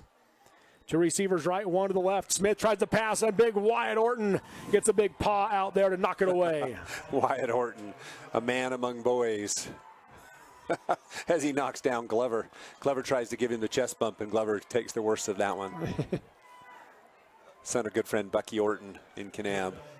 That is a big man. Yeah. Oh, my gosh. He is. He'll have a great career. Dad was a college football player. Uncles were college football players. We hope that they ordered some bigger basketball jerseys this year. Yeah, exactly. 3rd and 10. Trips right, one to the left. Takes a snap, fakes the pitch to Smith, tries to run up the middle, nowhere to go. Gets brought down from behind. Going to be a gain of a yard is all. 4th and 9 for the Braves. Yeah, Braden Johnson just on for the ride as he grabbed the jersey. Didn't allow any space for Smith and just dropped his weight. Now Smith and the Braves with the 4th and 9. Do they roll the dice? I don't think so yet. Yeah, they do run on the punt team. So punt team comes out. They'll kick it away from their Kanab 46-yard line. If it was 4th and 4, yeah, I would say they might have gone for it. But 4th and 9, they'll go ahead and kick it away. Especially with what they've been able to do offensively. It's not a gimme at all. Kamonik and Anderson back. Touche with a good kick. Bounces inside the 20. And it'll be touchdown at about the 13-14-yard line by the Braves. So that's where Kanab will start there. Opening drive of the second half. That looked like it was going to go, take a North Summit bounce, but it took a Kanab bounce, so that would have been inside the 5. So the first possession for the Braves comes up empty. That was a critical thing now. Kanab with their own destiny in their hands with the possession. First possession of the second half. It was a flag on the play. It was a sideline warning against Kanab. Okay. I didn't see what happened with the punter. There was a little bit of contact, but the official standing there watching. It must have been a. Well, that was the blocker that and the Glover that were getting rolled around. Punter. Yeah, it wasn't the punter that got hit. Barasco under center, takes the snap, going to give the handoff left side to Gubler. Lots of room to run as he bounces outside, gets a stiff arm, spins out of a tackle, and gets out to the 20. Or to the 19-yard line, and so it'll be a gain of 5. Yeah, Gubler shouldn't have been able to get any runs. He just did a great job of just bobbing, weaving, coming back, and getting the yards, but there was almost no space, but spun forward for 5. So 2nd down and 5 now for the Cowboys. Under 10 to go here in the third quarter, leading 17-0 over North Summit. This 1A semifinal.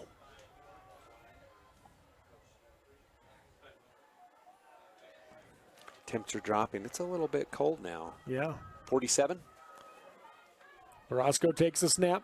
Hands off left side to Brown. Brown stays on his feet as he slips through the defense, gets across the 25 out to the 27 for a Lumber Plus first down. That was just offensive line, and you can watch Brown just snuggled in behind the lineman and just followed. And you can watch a big 64 with a great block on the outside edge. Let me give you that name, Levi Stewart with a big block. He just followed Stewart and got the first down. 1st and 10 for the Cowboys. 9:11 left in the third. Time running out. Barasco takes the snap, gives left side to Ryder Allen. He's going to be brought down just shy of the 30-yard line, about the 29. Maybe they'll give it to him on the 30, which would be a gain of 3. Yep, a gain of 3 on the play. And this is if Kanab can put together just a time-turning drive, it's going to be good news for the Cowboys. Yes, it is. 2nd down and 7. This wing T offense, when you're getting 3 and 4 yards a clip, you'll get the first downs, but you also just can waste an entire quarter. So 2nd and 7 here with 8.5 to go in the third quarter on the Kane County Hospital scoreboard. 17-0 Cowboys. Barasco under center. Takes the snap. Gives left side, hitting the hole hard as Gubler as he gets to the second level for a Lumber Plus first down. And was that... I'm not sure who it was. Was that Sargent that jumped on top of the pile? I thought it was Sargent. We'll have to watch. He came flying up on top of the pile there, but it's going to be a Lumber Plus first down to the 43-yard line for Hayden Gubler. Yeah, it is Sargent. And even with the jump on the pile, that pile did not even budge. He just got a ride on big number 70 for the Kanab Cowboys, and that is Jackson Ray. 13-yard gain for Gubler. First and 10, Cowboys at their own 43, but driving. Verosco pitches it out to Allen. Allen trying to get to the edge to the 45, and he'll be tripped up at the 46-yard line for a pickup of 3. Yeah, Kanab tried to vary it up using Allen, usually more of a blocking kind of back, and they've given it to him twice in this possession. So second down and 7.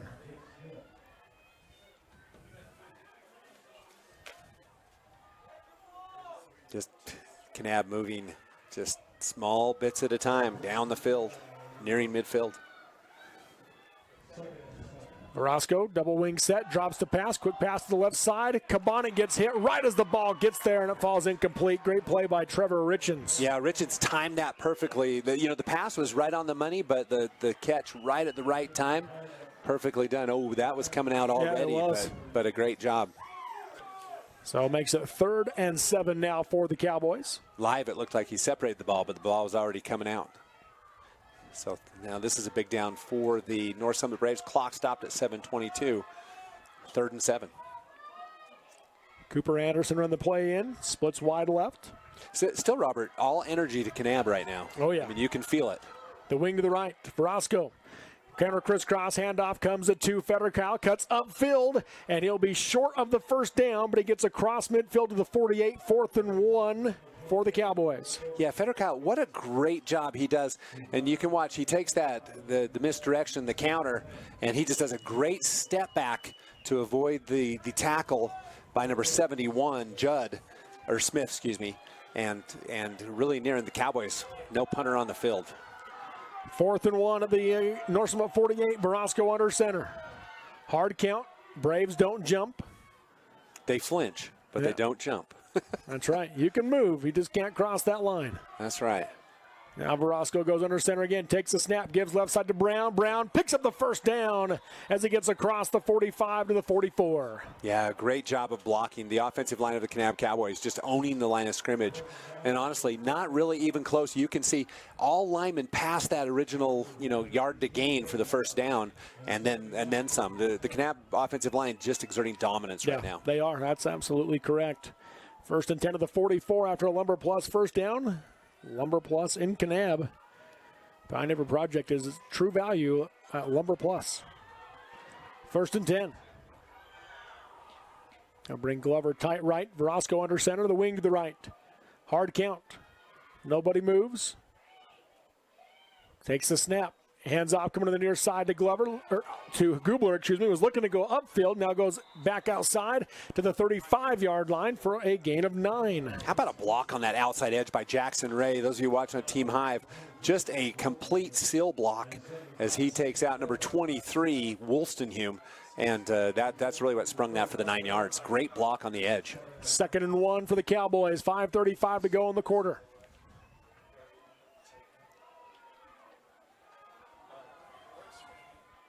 Verosco again under center. Double tight set here for Kanab.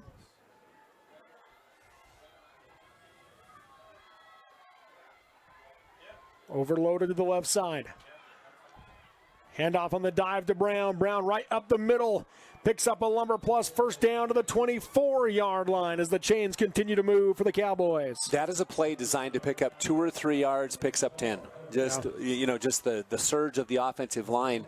And actually, South Summit just backing up. Sargent double-teamed clear back in the defensive backfield. And what a blocking demonstration by the line. 1st and 10 to the 24 for Kanab. Receiver to the left, wing to the left, tight right. Verosco hands it off again To the right side, down to the 20-yard line, comes Hayden Gubler. So a gain of Preston Brown for a gain of about 4. Yeah, we are already over 6 minutes on the drive. The Kanab Cowboys started at the 10:21 mark. Now we're down to the 4:21 mark as the Kanab Cowboys enter the red zone one more time at the 19. Yeah, marching towards that Glazier's Family Market end zone. Kane County's full-service grocer, Glazier's Family Market in Kanab. Wing to the right, receiver to the left. Verosco under center. Federcal goes in motion. Inside handoff comes to Gubler. Gubler breaks an arm tackle, gets inside the 15, down to the 12-yard line for another Lumber Plus first down. Yeah, another great job. Just one, the number 59 for the Braves, that's Tate Richens. He made a good attempt just out of position in the first down. Almost a first and goal. Yeah, first and 10 from the 12. Mm-hmm. Yeah, Kanab just churning up some clock and are looking to add to their 3-score lead. Kabanik goes wide left, the wing to the right. Verosco, the give to Brown on the dive, follows those lead blockers inside the 5, looking for the end zone, just short. They'll mark him down at the touchdown. Oh, now they do score touchdown. Oh. Touchdown for the Cowboys. As we looked at that near side line judge, there is a flag, though, on the play back here. But we looked at that near side line judge, and he stepped outside the goal line and looked like he was going to mark it down, but then threw the hands in the air. Looks like this one's coming back. But, yeah, there is a flag on the play. Illegal shift against Kanab, so that will be coming back. So a break for North Summit. Can we see that one more time, Barrett? So this is that lean that I've been talking about all game long. If you watch, if that's what the call is. Nope, didn't see that time. No lean. But that play was just what they've been doing the entire length of the field, just pushing down. So it's first and 15 from the 17. They go on the dive to Brown on the left side. He'll get it down to the 11 for a gain of 6. So I'll bring up second and long, second and about 9. Got Brown 15 carries for 84 yards. Gubler 12 carries for 92 yards. Yeah, that's dangerous. 2 running backs, they could both clip the century mark. Brown does have both touchdowns today for the Cowboys. Mm-hmm. Second down and 9. Verosco under center, the wing to the right. North Summit showing pressure. Sargent now backs off as Verosco looks to the sideline. 7 seconds on the play clock.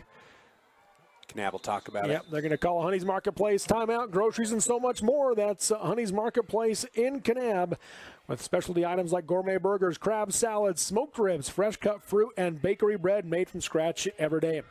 On the Kane County Hospital scoreboard, Kanab 17, North Summit 0 in this 1A semifinal on the Mid-Utah Radio Sports Network, TeamHive.live, and KSL Sports. At UCCU, we'll provide you with a low-rate line of credit that makes it easy to access the equity in your home with no fees or closing costs. Simply complete an application on your phone or computer and select the low-rate option you prefer. And then sit back and enjoy the peace of mind that comes from knowing you have a low-rate line of credit. Ready for whatever life throws at you. To learn more or start your application, visit uccu.com or stop by any branch. Live high school sports action on Centracom Channel 10 and the Mid-Utah Radio Sports Network. We're back here at Zions Bank Stadium as we come out of that Honey's Marketplace timeout with Kanab threatening to add to their 3-score lead, up 17-0, 2:48 to go in the third quarter on the Kane County Hospital scoreboard. And it'll be 2nd and 9 out of this timeout from the North Summit 11. Well, you think about this. North Summit had a drive of about a minute, 30 seconds. That was the entire drive, and then Kanab has used the rest of the quarter for this long drive. Verosco gives near side to Gubler, follows the blocks, cuts inside to the end zone. Touchdown, Cowboys. Wow. And Gubler almost untouched. He just followed blockers, cut back at the right time. And that's a big lead for the Kanab Cowboys. Watch the blocking downfield. Beautiful block there. Orton down in front, creating space, and then he goes in and really untouched for the score. This type of game with these type of offenses, that's almost an insurmountable lead. It really is, because you've got a quarter and just essentially a quarter left, and you got to score 4 times. It's possible, but unlikely at this point. We'll see. Snap is good, hold is down, the kick from Capson is up, and it is good. So with 2:42 to go in the third quarter on the Kane County Hospital scoreboard, it's Kanab 24, North Summit 0 on the Mid-Utah Radio Sports Network. TeamHive.live, powered by Centricom and KSL Sports. Jones & DeMille Engineering was founded with a simple mission to shape the quality of life with a personalized touch. As a full-service civil engineering firm, they provide value beyond the project, creating places where people live, work, and thrive. For over 40 years, they've proudly served our communities, enhancing lives through their work. Join their team and become a dedicated community improvement leader. Whether you're an engineer or just love infrastructure, they invite you to seek a career with them. Jones & DeMille Engineering, shaping the quality of life. Live high school sports action on Centricom Channel 10 and the Mid-Utah Radio Sports Network. We're back here at Zions Bank Stadium, 24-0 Cowboys with the lead over the Braves of North Summit. And Capson will be set to kick it away for Kanab.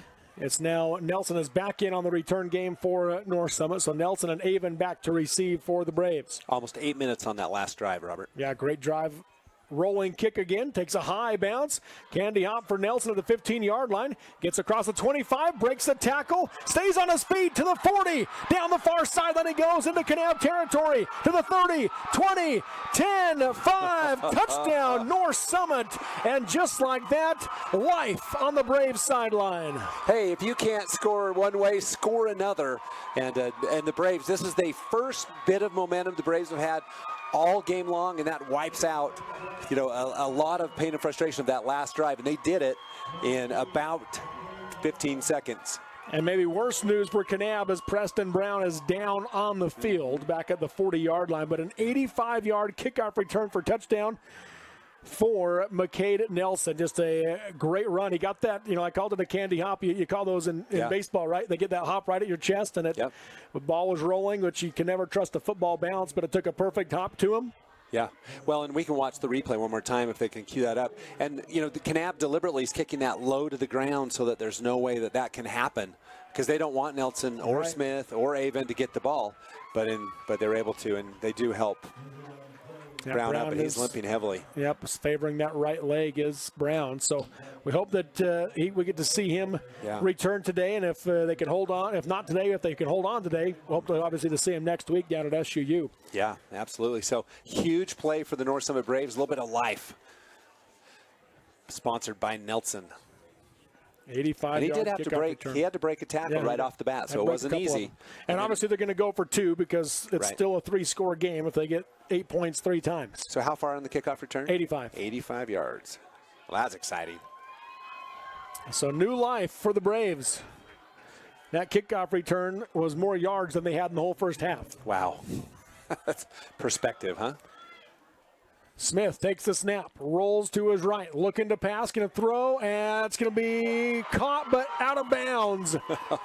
Sargent made a great attempt. Was it Glover again on the coverage? Yes, it was. I think Glover got a hand on it. Sargent made a great diving catch after it got tipped, but he was unable to stay in bounds. Tried to get those feet down, but couldn't do it. How about the replay camera work? That was perfect. That was. We saw that very well. On the Kane County Hospital scoreboard, 2:27 to go in the third. Kanab 24, North Summit 6 on the Mid-Utah Radio Sports Network, TeamHive.live, and KSL Sports. Here in Beaver, Utah, we take farm to table seriously. Our cheeses are made using milk from family farmers just down the road and processed next door by artisan cheesemakers. It's what makes our cheese curds the best you've ever had. And when you visit our store off I-15, you'll feel our deep farming roots as you enjoy a meal, a scoop of ice cream, and farm-to-table cheeses. With outdoor seating and room for kids to learn about dairy farming and cheese making, it's the most fun you'll have on your next drive through Utah. Visit thecreameryutah.com to learn more. Live high school sports action on Centricom Channel 10 and the Mid-Utah Radio Sports Network. We're back here at Zions Bank Stadium in Harriman after an exciting 85-yard kickoff return for score to get the Braves on the board and try to keep this game competitive. Yeah, no, that was exactly what the Braves needed as they cut it to 18. We'll see if they try to do anything here. And Kanab's playing the onside kick, in fact. They are. Here's the approach. Kick is away. And Gubler will come up, bobble it, but catch it in the air on the bobble. Gets across the 25 to the 30-32 yard line is where he'll be brought down. Yeah, he actually steals the ball from Cooper Anderson, who had a beat on it. And Anderson thought, well, I'm going to catch this. And you can watch Gubler just steps in front and just takes it away and brings it forward. He came with a full head of steam. 31-yard line is where they spot it with 2:21 to go in the third for Kanab to start their next drive.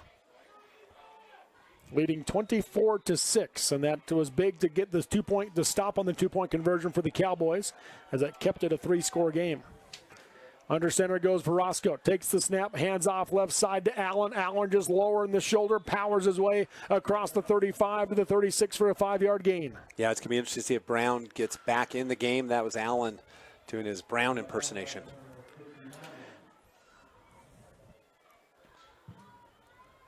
Yeah, and you know, they might even say, well, keep him out on this drive and see if we can go down and score again. And at that point you say, well, let's just make sure maybe we don't do anything to him and let him get some time to heal up. Yeah, absolutely.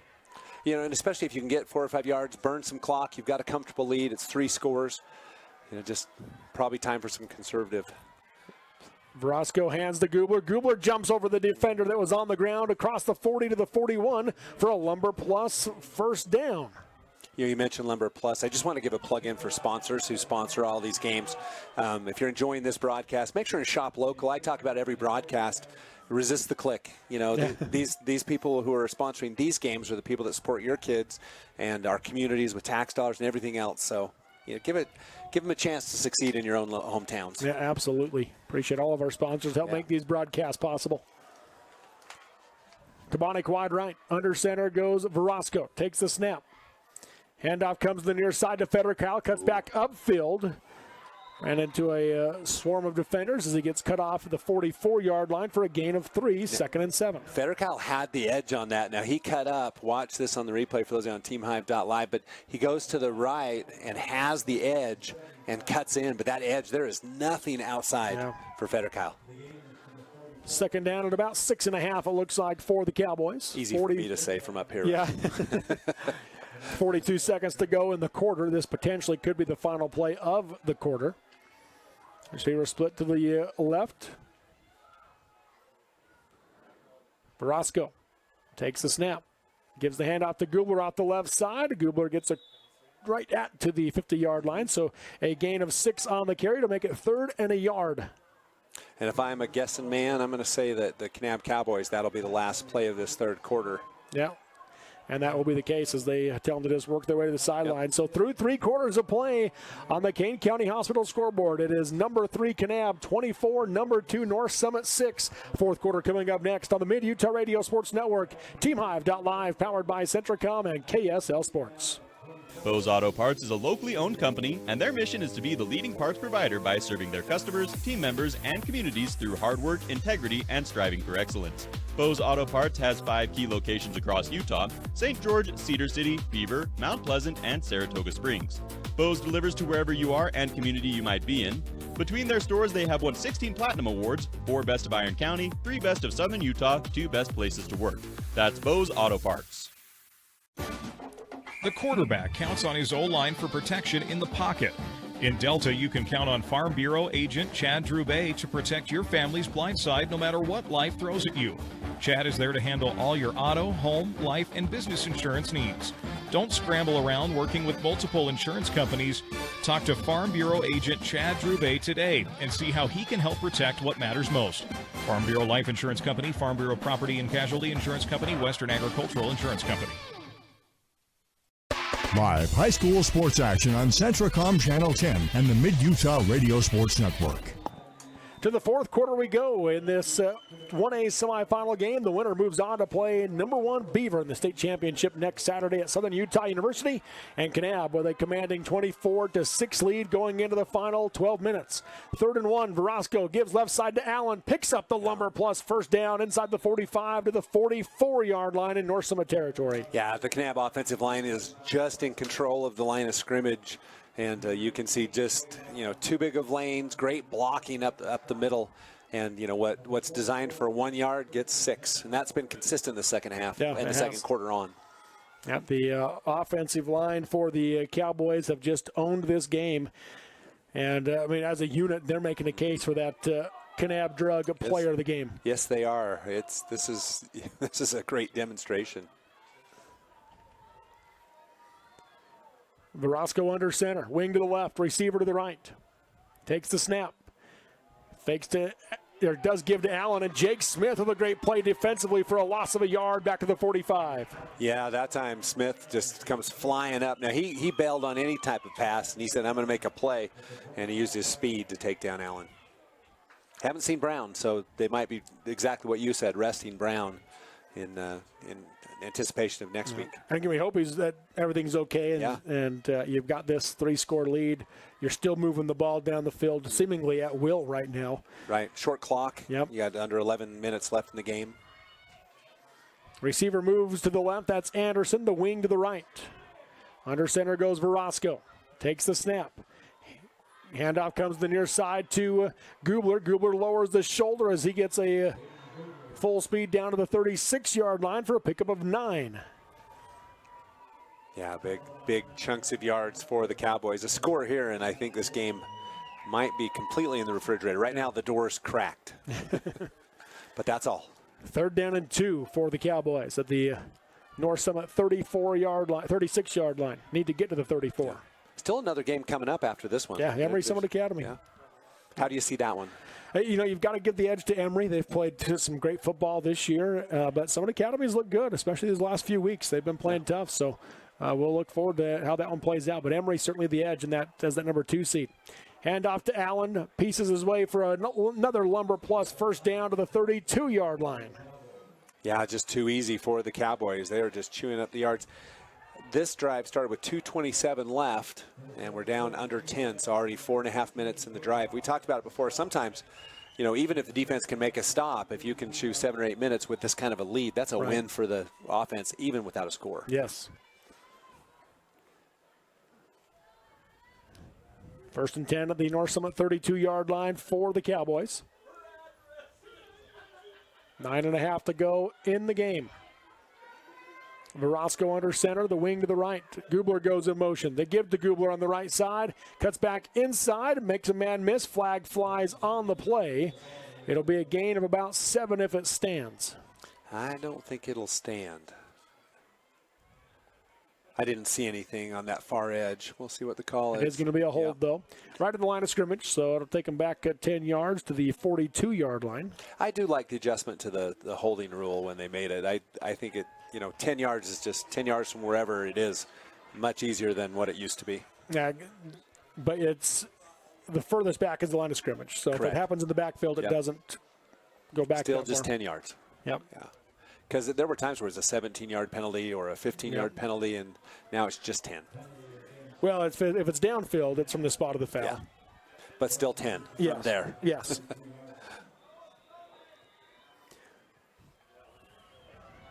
So the 42-yard line. And then you get to the 22. So 1st and 20. Verosco. Inside handoff, bobbled by Federcal, but he's able to catch it in the air off the bobble to the 35-30, and he'll be drugged down out of bounds at the 26-yard line is Federcal for a gain of 16. Well, and the coach talked about Federcal in the pregame interviews. He said, we focus on Gubler, we focus on Brown, but he said Troy's got to get his carries too because he makes us better, and that was just a great play by Federcal around the outside edge. Yeah, 4 carries for 36 yards today for Federcal, and he had the 52-yard reception. Yeah, key. So 2nd and short, under 9 minutes almost, 9:02. Kabonic will go wide right. Verosco under center, double wing set, takes a snap. He is going to drop the pass, pumps, looking for Kabonic deep. Easton Richens in coverage again, and again, great coverage by Easton Richens. And the safety over the top was looking to try to have a chance. It was that Leffler. I believe it was safety over the top. I'm having a hard time seeing the number. That was hoping to intercept that. But Easton Richens, as a defensive back, has just been on point today for North Summit. Yes, he has. He's definitely been a bright spot on the defensive back spot. That was another one where Verosco, trusts his receiver to go after it. Now that one, the safety almost made him pay for it. Yeah. So it makes it 3rd down and about 4 for the Cowboys. Roscoe takes the snap, gives to Gubler, cuts upfield, and gets brought down at the 24-yard line to make it 4th and 2. So now decision time for the Cowboys with that 4th. Yep, 4th and 2. So, you know, it looks like they might be bringing on a field goal team. Nope, not at all. Here it comes. Bringing on the Blomquist. Yeah. They like to use him in those some of those fullback packages. They can use him as a double tight end, though. They put in the wing, excuse me. This is big. Hard count by Verasco. Sargent showing blitz for North Summit. 3 seconds on the play clock, and Coach Kornberg's going to use a Honey's Marketplace at timeout with 8:08 to go in the game on the Kane County Hospital scoreboard. Kanab leads North Summit in this 1A semifinal 24-6. It's a Honey's Marketplace timeout on the Mid-Utah Radio Sports Network, TeamHive.live, and KSL Sports. Looking at Derek, he was starting to have joint pain, and so being able to offer him surgery, see that weight loss, see him able to spend time more with his kids and say, hey, yeah, I can hike a whole lot further and I can keep up with my teenager, and that's the most rewarding part of doing these surgeries. So I would recommend anybody that finds themselves struggling with weight loss, they're in that BMI of above 35 or 40, and they feel like they want to do more, they want to get this permanently resolved, come and visit with me. Live high school sports action on Centracom Channel 10 and the Mid-Utah Radio Sports Network. Honey's Marketplace featuring specialty items like gourmet burgers, crab salad, smoked ribs, fresh cut fruit, and bakery bread made from scratch every day. That's Honey's Marketplace in Kanab. And as we come out of that Honey's Marketplace timeout, 4th and 2 for the Cowboys. And, you know, Kanab, with the way they've marched the ball up and down the field, I mean, there's a swagger to the game right now. They feel like they can get 2 yards at any time. Yeah.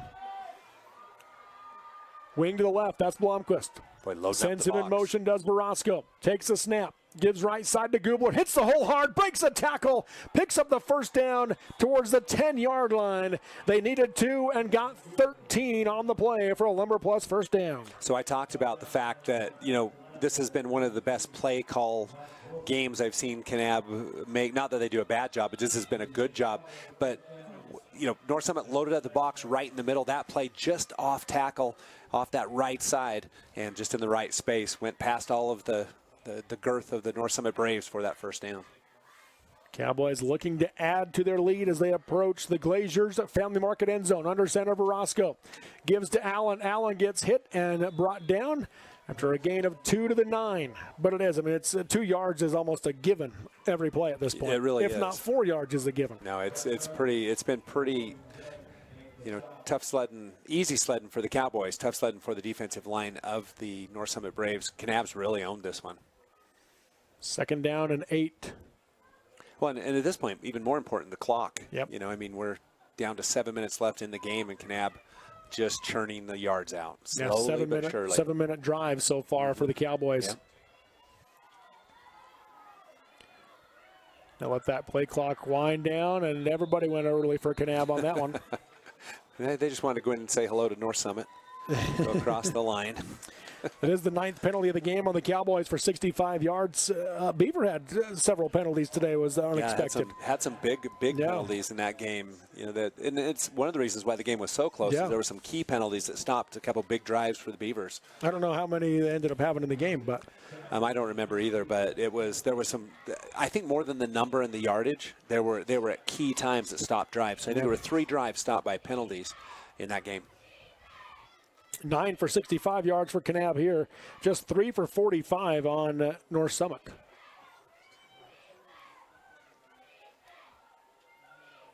Verasco takes a snap, gives to Gubler, cuts back inside, breaks through a tackle, stays on his feet as he drug the team with him down to the 9-yard line as he gets all those yards they lost back.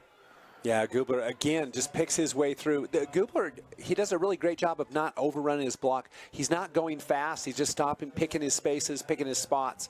And then he is tough to bring down. He just bounces off of 2 tacklers in for those yards. So picks up the 5 yards they lost on the penalty.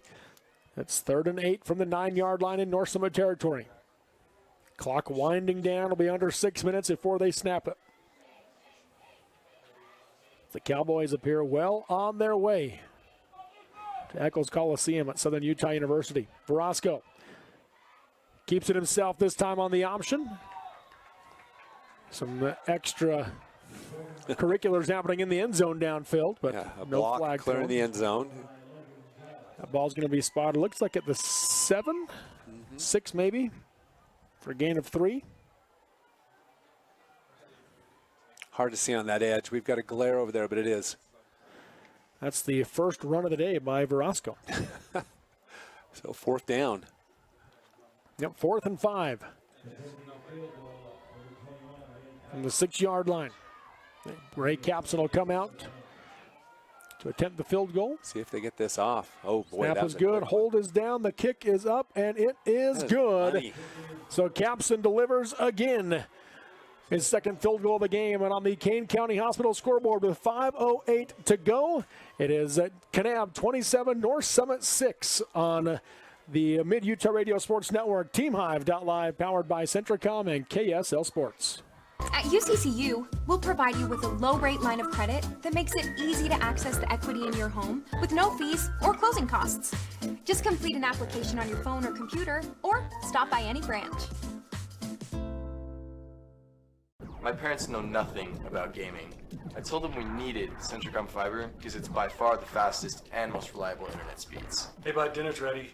Time to turn off the game box. Alright, this round's almost over. Live high school sports action on Centricom Channel 10 and the Mid-Utah Radio Sports Network. Welcome back here to Zions Bank Stadium in Harriman, as Kanab has added to their lead, making it a even 3-touchdown game, 21-point lead, 27-6 for Kanab. Robert, that was a dagger drive. 9 minutes, 19 seconds on the drive, and even more important than the 3 points was that just the 9 minutes. That's almost an entire quarter off the clock. Capson now with the approach. The freshman kicker with 2 field goals in this semifinal. Ball will be taken by Avon at the 15 on the bounce. It gets to the 25 and will be stopped there. Isaac Clarkson with a great form tackle to bring him down to the 24. Yeah, the senior makes his impact known as he makes a beautiful open field tackle. Nicely done. 5:04 to go for the Braves. They've got to find big plays that don't take time. Yeah, still not impossible, but it's going to have to be big hitters. You do not have time for a running game. This will have to be passing, and passing's been at a premium in this game for the Braves. Jake Smith, I have him at 6 for 11 passing for 70 yards. Takes a snap, drops to pass, steps up. Now he's going to tuck it and run, and stays on his feet between 2 defenders out to the 30-yard line for a gain of 6. Yeah, nice job. Just great balance for Smith as he got any yards, but just not enough. But 6 on the carry. 10 no carries huddle for 34 for Smith on the game. Double twin set here. Nelson to the left of Smith in the backfield. Takes the snap, fakes the pass. Now going to be a quarterback keeper up the middle. Keeps running with his jersey being pulled from behind. He's going to get out to the 34 for a Lumber Plus first down. Yeah, nice tackle by number 55 for the Cowboys. That's Nate Stewart with the big tackle. Stops the clock to move the chains. Reset the ball. They're going to bring Trevor Richens wide right. Double tight set. Under center is Smith. Takes the snap. Running the option. Nope, handoff instead on the dive. That'll go to Nelson out to the 37, 38-yard line. Yeah, just trying to catch the Cowboys, focusing on longer plays. That's the only purpose of that play. See if Nelson can break something like the kickoff return. Yeah, 2nd down and 6. Back to the gun is Smith. Takes the snap, looks to his left, throws to his left, batted down. Hayden Gubler flies up to knock it away. Gubler, he had a beat on that. He was coming from his outside position and started his jump before the pass went away. He knew it was going out to the flat, and I think that was his guy that he was releasing on in the blitz. So 3rd down and 6. He got high on that one. He did. See if Coach Glazier's got him out there to... Yeah, maybe he's watching that. Well, basketball. Double twin set for Smith. Takes the snap, fakes the pass, gets hit by Blomquist, and Blomquist brings him down. Colton Blomquist with a big tackle for loss back at the 37-yard line. That's a great stunt by the linebackers. He just took one step, let the lineman set, and then he jumps in and goes after Smith. Smith had no chance. As just no momentum to stop Blomquist with the tackle. Logan Judd coming off the field for North Summit. A big loss there for them as he leaves the field. It's now 4th and 7 for the Braves. Hey, real quick, Walt Kirksick, birthday. It's his birthday today, one of our team guys. Yeah, happy birthday, Walt. Trips right, 2 receivers to the left. Smith drops, pressure from Gubler, throws across the middle, has Nelson open, makes the catch, and he'll go down to the 30-yard line is where Willis will bring him down. But a Lumber Plus first down for the Braves. Yeah, the Kanab Cowboys gambling a little bit on the blitzing now. As you can see, they're bringing everybody, leaving some open spots in the field. Smith nails Nelson in the right spot. 32-yard gain on the pass to Nelson. Smith drops the pass again. Pump fake. Defense flies by, rolls to his right, looking. And he's going to go out of bounds at about the 30-yard line. Might have begun to yard or just at the line of scrimmage, and looks like that's the case. They'll keep the clock running, interestingly. Yeah, I don't know. I've never understood what the reason is for that. And Coach Holmes asking that same question. I think if they go backwards, if they run backwards if their last step is back, it's a running clock. But I don't know that, Robert. So maybe an official out there can let us know. But yeah. I didn't. He went straight out of bounds, so I don't know. Takes the snap to Smith, fakes the pitch, pressure from Glover, spins off of it, rolls to his right, throws downfield, has Avon open, and it is intercepted by Latimer. Glover, the pass just a hair behind Avon, slips through his hands, off his hands, and Glover reels it in. Or was it Willis? I've got Willis. Yeah, that was Willis. Excuse me. Willis reels that one in. Great play defensively for the Cowboys. Glover was down here, but Willis picks it off, and Kanab takes over the 15. You've got to credit the pressure, and I can't remember who it is. Yep, made a nice catch. Yep. But the pressure, Smith had to fling that one up just because he was being tackled as he threw. So Kanab takes over. Literally. This is it. Yeah, this is it. They'll finish up here. 2:34 to go. It's weird to think that the time I wrote down in their last possession was 2:21. Yeah. And their next possession starts at 2:34. Again, that goes to that 9 minutes as Gubler is going to be brought down on the 11-yard line.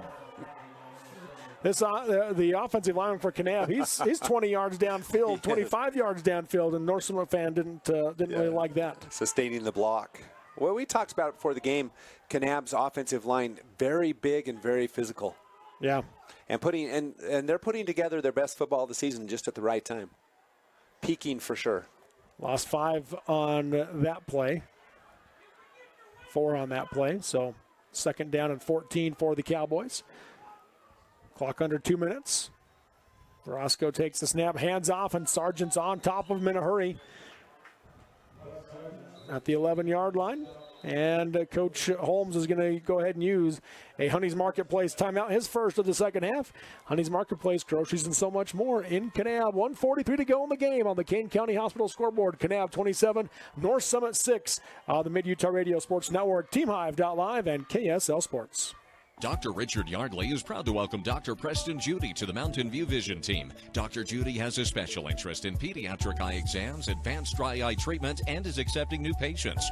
Mountain View Vision Center, serving all of Central Utah, offers comprehensive eye care, specialty contacts, diabetic exams, and the management and treatment of ocular disease. Offering a large inventory of frames and sunglasses, their team will help you find the perfect fit. Keep your vision sharp right here in Richfield with Mountain View Vision, proud sponsor of Central Utah High School Sports. Live high school sports action on Centracom Channel 10 and the Mid-Utah Radio Sports Network. Welcome back here to Zions Bank Stadium in Harriman. As North Summit uses their first timeout of the half, it's 3rd and 14 here for the Cowboys at their own 11-yard line, leading 27-6 though are the Cowboys. And North Summit obviously just selling out on the run. Yeah. And so we'll see if Coach Kornberg changes anything up here. Roscoe goes under center, 2 receivers to the right, takes the snap, gives right side to Allen, and Allen will pick up a few yards out to the, looks like the 15 is where they'll spot it, so it'll make it 4th and 10, and a North Summit player slow to get up. That's Sargent, but he does come to his feet. Holding the right arm. So they'll call a timeout real quick. Yeah, another Honey's Marketplace timeout call. We'll keep it right here this time as Kanab will be likely punting here on 4th and 10 from their own 15-yard line. Now, what a win for the Cowboys. Yeah. You know, defying the odds. And the number 2 seed goes down, so it'll be a 1-3 seed in the championship game. And North Summit undefeated on the year, as we already talked about, beat the number 1 seed in Beaver, as you had the call on that 5 overtime game. One of the greatest games I've ever been involved with at all. It was fantastic. Yeah, you think 5 overtimes, you think points. Yeah. 16 to 14. 16 to 14. Yeah, you would think that'd be like a 45-44 game, but no. Of course, that new rule after the second overtime to just go for 2 changes some of that. But I really like that rule too. Yeah. That's the first time I've ever seen that come into play. I've never seen it live. Yeah. I mean, I knew about the rule, but I had to refresh because it was like I've never seen it, and so it was a lot of fun. Some missed extra points, and there have been some classic games. Beaver, North Summit, Milford going for 2 to beat Beaver was an interesting one too. A couple other great games in the 1A classification. Milford, the football Kanab was great. Yeah, North Summit, Milford was great. It was fantastic. 1A has had some quality football this season. Roscoe drops back to kick it, and Kanab went ahead and went early again. Yes, they did. So moving back to the 10-yard line. So back to that, the 1A classification has been very competitive and a lot of fun to watch. Just a lot of really great games night in, night out. Yeah. So I think a 2A was kind of a little less that way. There were some great games, but just, San Juan with the lead. That looming juggernaut out there. Yeah. Some decent games with Manti, Richfield, Canyon View even had a couple good ones, and Morgan. Juab had some good games. Yes, they did. Juab beating Manti, and then 2 weeks later, Manti beating them in the playoffs. Yeah, it's kind of crazy. Morgan rolled through region play, winning in region by a score of 300-3. But it wasn't as easy in the playoffs so far. No, Manti and Canyon made it tough for a half. Manti played them a great game yesterday, and Richfield looked like the best team, bar none, yesterday to me. Yeah. I mean, they looked really good yesterday. So that Richfield-Morgan matchup will be fun next week in the 3A state championship. Now Verosco set to kick it away. Stands at his own 3-yard line, takes the snap, and does get the kick away. Short kick again. And it'll take a North Summit bounce inside the 30. Smith's just going to run up and pick it up off the bounce to the 25-yard line he goes. He pays for that one, bangs his head off the back of the turf. But I don't blame him. I wouldn't let that die either. I'd pick that up if I were a senior. So 1:28 to go. They'll start on the Kanab 25-yard line. Will North Summit. Again, no offensive points today for the Braves. Just the 185-yard kickoff return for a score is all they have point-wise. Yeah, this drive for pride now to finish up a great career for a great bunch of seniors. Smith in the gun, double twin set. Nelson to his right, takes the snap, drops the pass, steps up in the pocket, looks to throw. Now he's going to tuck it and run as he takes a hit, breaks off the hit, works his way to the far side of the field, got a block, steps inside, spun down to the 10-yard line, 11-yard line for a Lumber Plus first down. And that is Jake Smith. Hard to bring down, shifty, and lightning quick side to side. His lateral movement's amazing. 14 carries for 51 yards on the game now for Smith.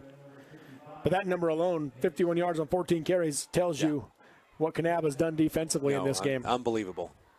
Smith takes the snap, rolls to his right, steps up and throws for Sargent out in front. Glover has just had Sargent bottled up all day. Great defense again by Latimer Glover. Yeah, no, Glover's done a great job. We've called his number a lot. He jumped the one route.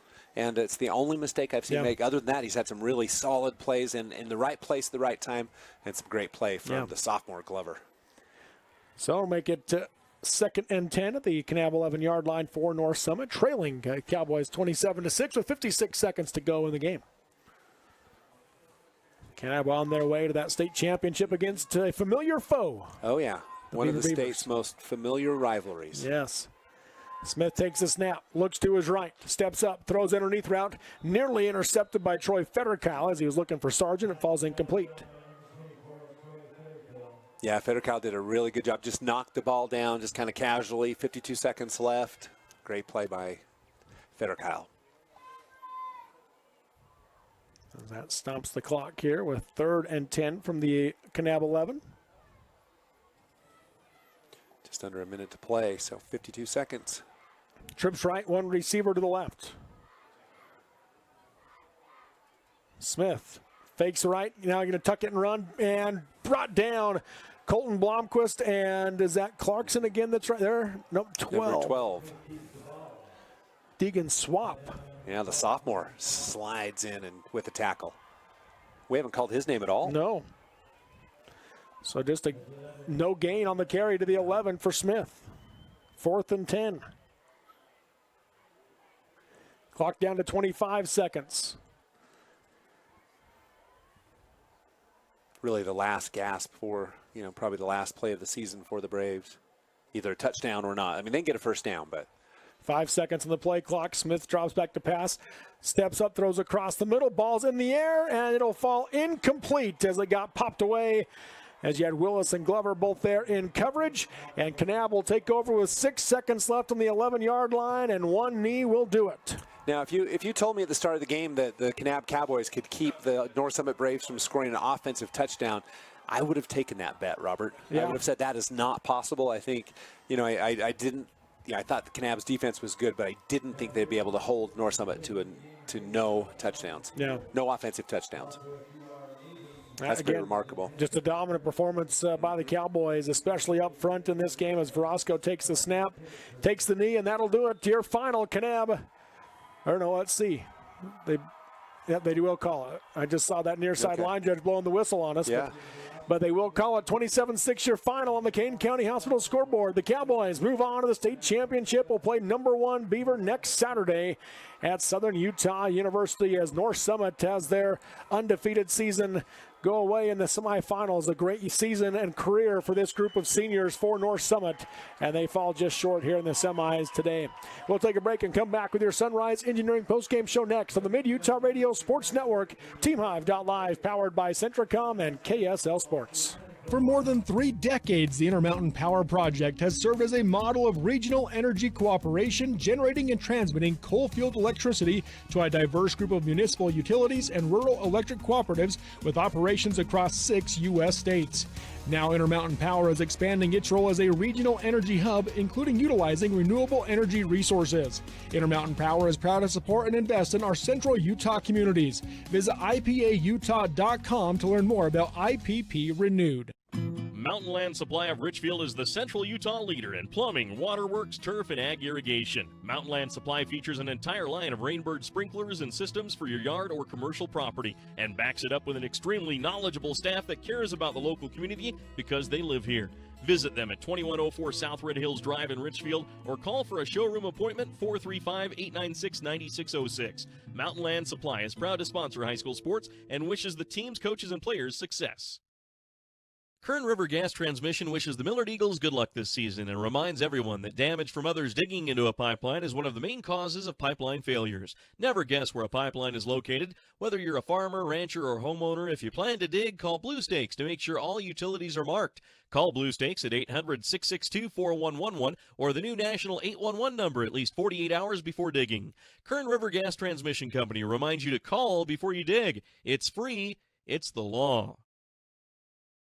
School is back in session, which means cold and flu season isn't far behind. So stop by Service Drug today and receive your flu shot. They have vaccines available for all ages, and most insurances pay 100% of the cost. Service Drug also offers vaccines for other diseases, including shingles and pneumonia. Receive your injection in a private professional environment administered by licensed professionals. Let Service Drug provide your flu shot and receive a $5 coupon good on a $25 purchase and be entered to win a $25 gift certificate as well. Service Drug in Delta and Fillmore, dedicated to your good health and good value.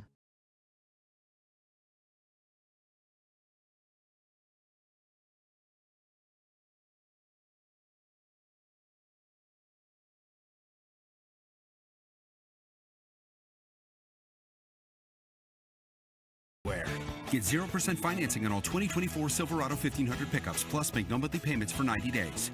Or get $6,350 total value on this Silverado when you trade in an eligible vehicle.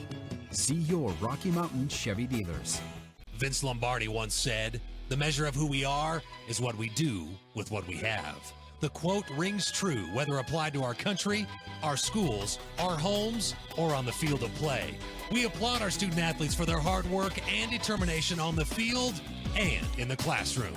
Brought to you by Sunrise Engineering, promoting excellence in sports and education. Visit us at sunrise-eng.com. That's sunrise-eng.com. Live high school sports action on Centricom Channel 10 and the Mid-Utah Radio Sports Network. Welcome back to Zions Bank Stadium. Robert Lovell with you alongside Scott Langford on the Mid-Utah Radio Sports Network and TeamHive.live powered by Centricom along with KSL Sports. This is the Sunrise Engineering postgame show serving communities for over 40 years. They're growing and they're hiring. Visit them at sunrise-eng.com to learn more as the Kanab Cowboys dominate from the outset 27-6. Well, first quarter was bad. I was going to say, not from the outset. The final three quarters, Kanab was dominant, 27-6 your final. Kanab to win over the Braves of North Summit, the previously undefeated Braves of North Summit. And Scott, your takeaway from this one?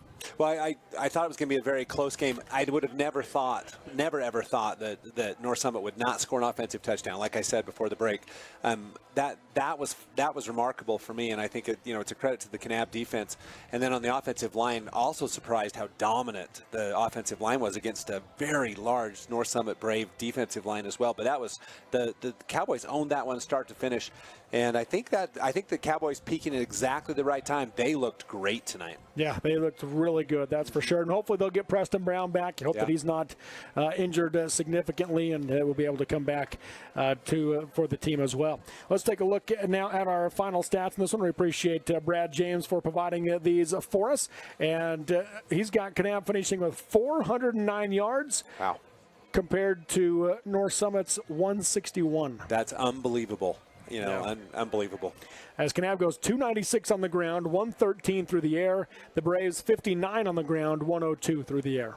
Yeah, no, just that's the other stat. I would not expect the running team of the North Summit Braves to be held to under 60 yards in a contest ever. Right. I mean, crazy. Yeah. So there's your team stats. Let's look at the individual numbers there, Scott. Yeah, I'm gonna start with the stat of the game is that you've got Jake Smith, 15 attempts, 55 yards. Yeah. That is only... And 53 net, so because he did lose a couple yards on the play. 53 net. But, 55 yards on 15 carries, that is under 4 yards a carry for Jake Smith. And I don't know what his season... I'd have to look up his season average, but that is remarkable. 9 yards for McCade Nelson, 1 yard for Austin Avon. And, the net would be 53-9 and -3. So unbelievable performance by the defense. On the passing side, Jake Smith, 7 for 17, 102 yards. So the Braves had more passing yards than they had rushing yards. And receiving, leading receiver would be Buck Sargent, as he did all season long. 38 yards on one reception for 32 for McCade Nelson. Other than that, just small passes for the Braves. So really just offensive utility for North Summit. Yeah, and anytime you outgain your running team, you're rushing yards with your passing yards. When you're any of these final three teams, excluding Milford there in 1A, that's not a good thing. And it showed today for North Summit. Yeah, on the Kanab side of the ball, it was just, as we mentioned, the three-headed monster of Gubler, Brown, Federkyle, and throw in Ryder Allen, so make it a four-headed monster. 142 yards for Gubler on 18 carries, 87 for Brown, 36 for Federkyle, 32 for Allen, and just a nice team job on the rushing side of the ball. They finished with net 296 yards on the ground. Passing, Verosco, 8 for 17, 113 yards. So they did kind of get back to that 2/3 ratio, 2/3 rushing, 1/3 passing, which makes them so dangerous. But in the end, it was just... Kanab Cowboys, Gubler added 45 more yards through the air receiving, and Federkyle with 52. So just a great performance by the Cowboys. Back at the media days in August, I asked the coaching staff. Coach Kornberg didn't come up because of work commitments, but asked the assistant coach that came up and said, forget replacing Griffin Bone at quarterback. Who are you going to have at kicker? And he's kind of facetiously saying that, but at the same time, Griffin was a heck of a kicker, and he was a weapon in that role. And the coach said, that's not a joke. And he said, we've talked about that. Well, the freshman, Ray Capson, getting it done, 2 field goals today for the freshman. Well, and it put pressure on the Braves, too. It made it from a 2-score to a 3-score. And you can't underestimate the impact that has when okay, if we can keep it to 2 scores. That extra 3 points was huge. That first field goal, big. The last one was just basically, icing on the cake. But that first field goal was a pressure field goal. For the freshman. Yeah, it was. So there you go. There's your final stats here into this one. Let's give you another Houston's Trails End restaurant score update. Stop in for delicious Western entrees and chicken fried steak with Bob's homemade country gravy. For takeout or catering, call 1-800-599-2488 for Houston's Trails End restaurant in Kanab. And as we mentioned, Beaver beat Milford at 21-14. So it's a Kanab Beaver State Championship next Saturday at 1 o'clock. In the earlier 2A game, the Machine, San Juan, beat Delta 54-14. And And now we've got Emory Summit Academy coming up here in about 45 minutes for Game 2 of the 2A semifinals with that Houston Strauss Inn Restaurant score update. Now, Scott, let's look at our Kanab Drug player of the game, and it's just going to be simply players. Lots of plural there for Kanab. Yeah, I don't even know who I would pick. I mean, honestly, I think that every Cowboy had his day today. They put it all together. The line played well. The defensive line played well. The defensive backfield did great. The linebackers were on cue. The offensive line was phenomenal. The receivers played well, and the running backs were awesome. So I'm not sure who you pick. Right. Well, one of the things I love about football, and I tell people this all the time, great teams, all 11 players do their job. Yeah. And that's why it's so great for kids to learn that everybody has to do their job, whatever it is.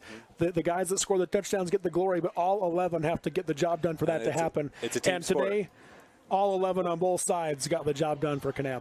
Throw in what I thought was a masterful play calling exhibition by the Cowboys coaching staff, and you put it all together. And that was a great performance. This was a great semifinal matchup. Yes, it was.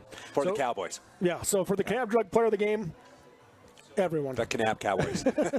really well done. It's hard to pick out the one. Gubler ended up with a lot of rushing yards in this one, which, If you made me pick one, it might be Gubler. But, and he did have a touchdown, 2 touchdowns for Preston Brown. But, again, it was, the line, when you can just bank on 4 yards every time. Yeah. That tells you the line is just dominating there, and that was against a good line. And Gubler knew he has 142 yards, but he was really untouched for 4 or 5 yards each time almost. So it was great. It was really great performance. Great performance by the Cowboys. So there's your Kanab Drug players of the game, Kanab, and I don't want to understate this piece either. You have to have the depth. Mm-hmm. There's a whole group of guys on the sideline that aren't those 11 on each side of the ball, but they're there in practice every day, and that's a big piece too for successful teams. And that coming at that Beaver area, when you've got the depth, it makes it so much better. And it matters because, and plus it's also preparation for future teams too, because this team makes the next team better as they go. So it's just, and these two programs, Kanab and Beaver, as we previewed the state championship game, these two teams steeped in tradition, and these two teams have played a lot of times. We'll talk a lot more about that next week. But, classic rivalry for the championship. Yeah, it'll be a lot of fun, that's for sure. And, again, hats off to North Summit. Coach Holmes, legendary coach for the Braves. And that's a great senior group for the Braves that have been good for several years. And we'll see a lot of them playing basketball now going into the next sport. And we'll wish them luck into that. But great season for them. Just fell 1 week short of where they wanted to be. Yeah, just 1 week short. And, a great season. You can't always win. And this time the stars aligned the Kanab Cowboys. Took down the undefeated machine in 1A.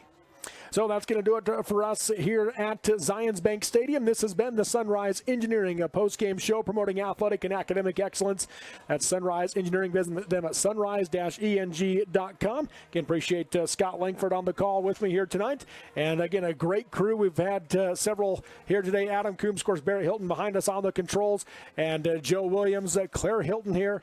And I'm probably missing somebody. Tyler Moss has been here today helping out as well. And, of course, Brad James on the stats. He's Scott Langford. I'm Robert Lovell. Thank you for listening and watching. We'll step away on the radio side. We'll be back in about a half hour on the TV side, TeamHive.live and KSL Sports for Emory Summit Academy on the Mid-Utah Radio Sports Network. TeamHive.live powered by Centricom and KSL Sports.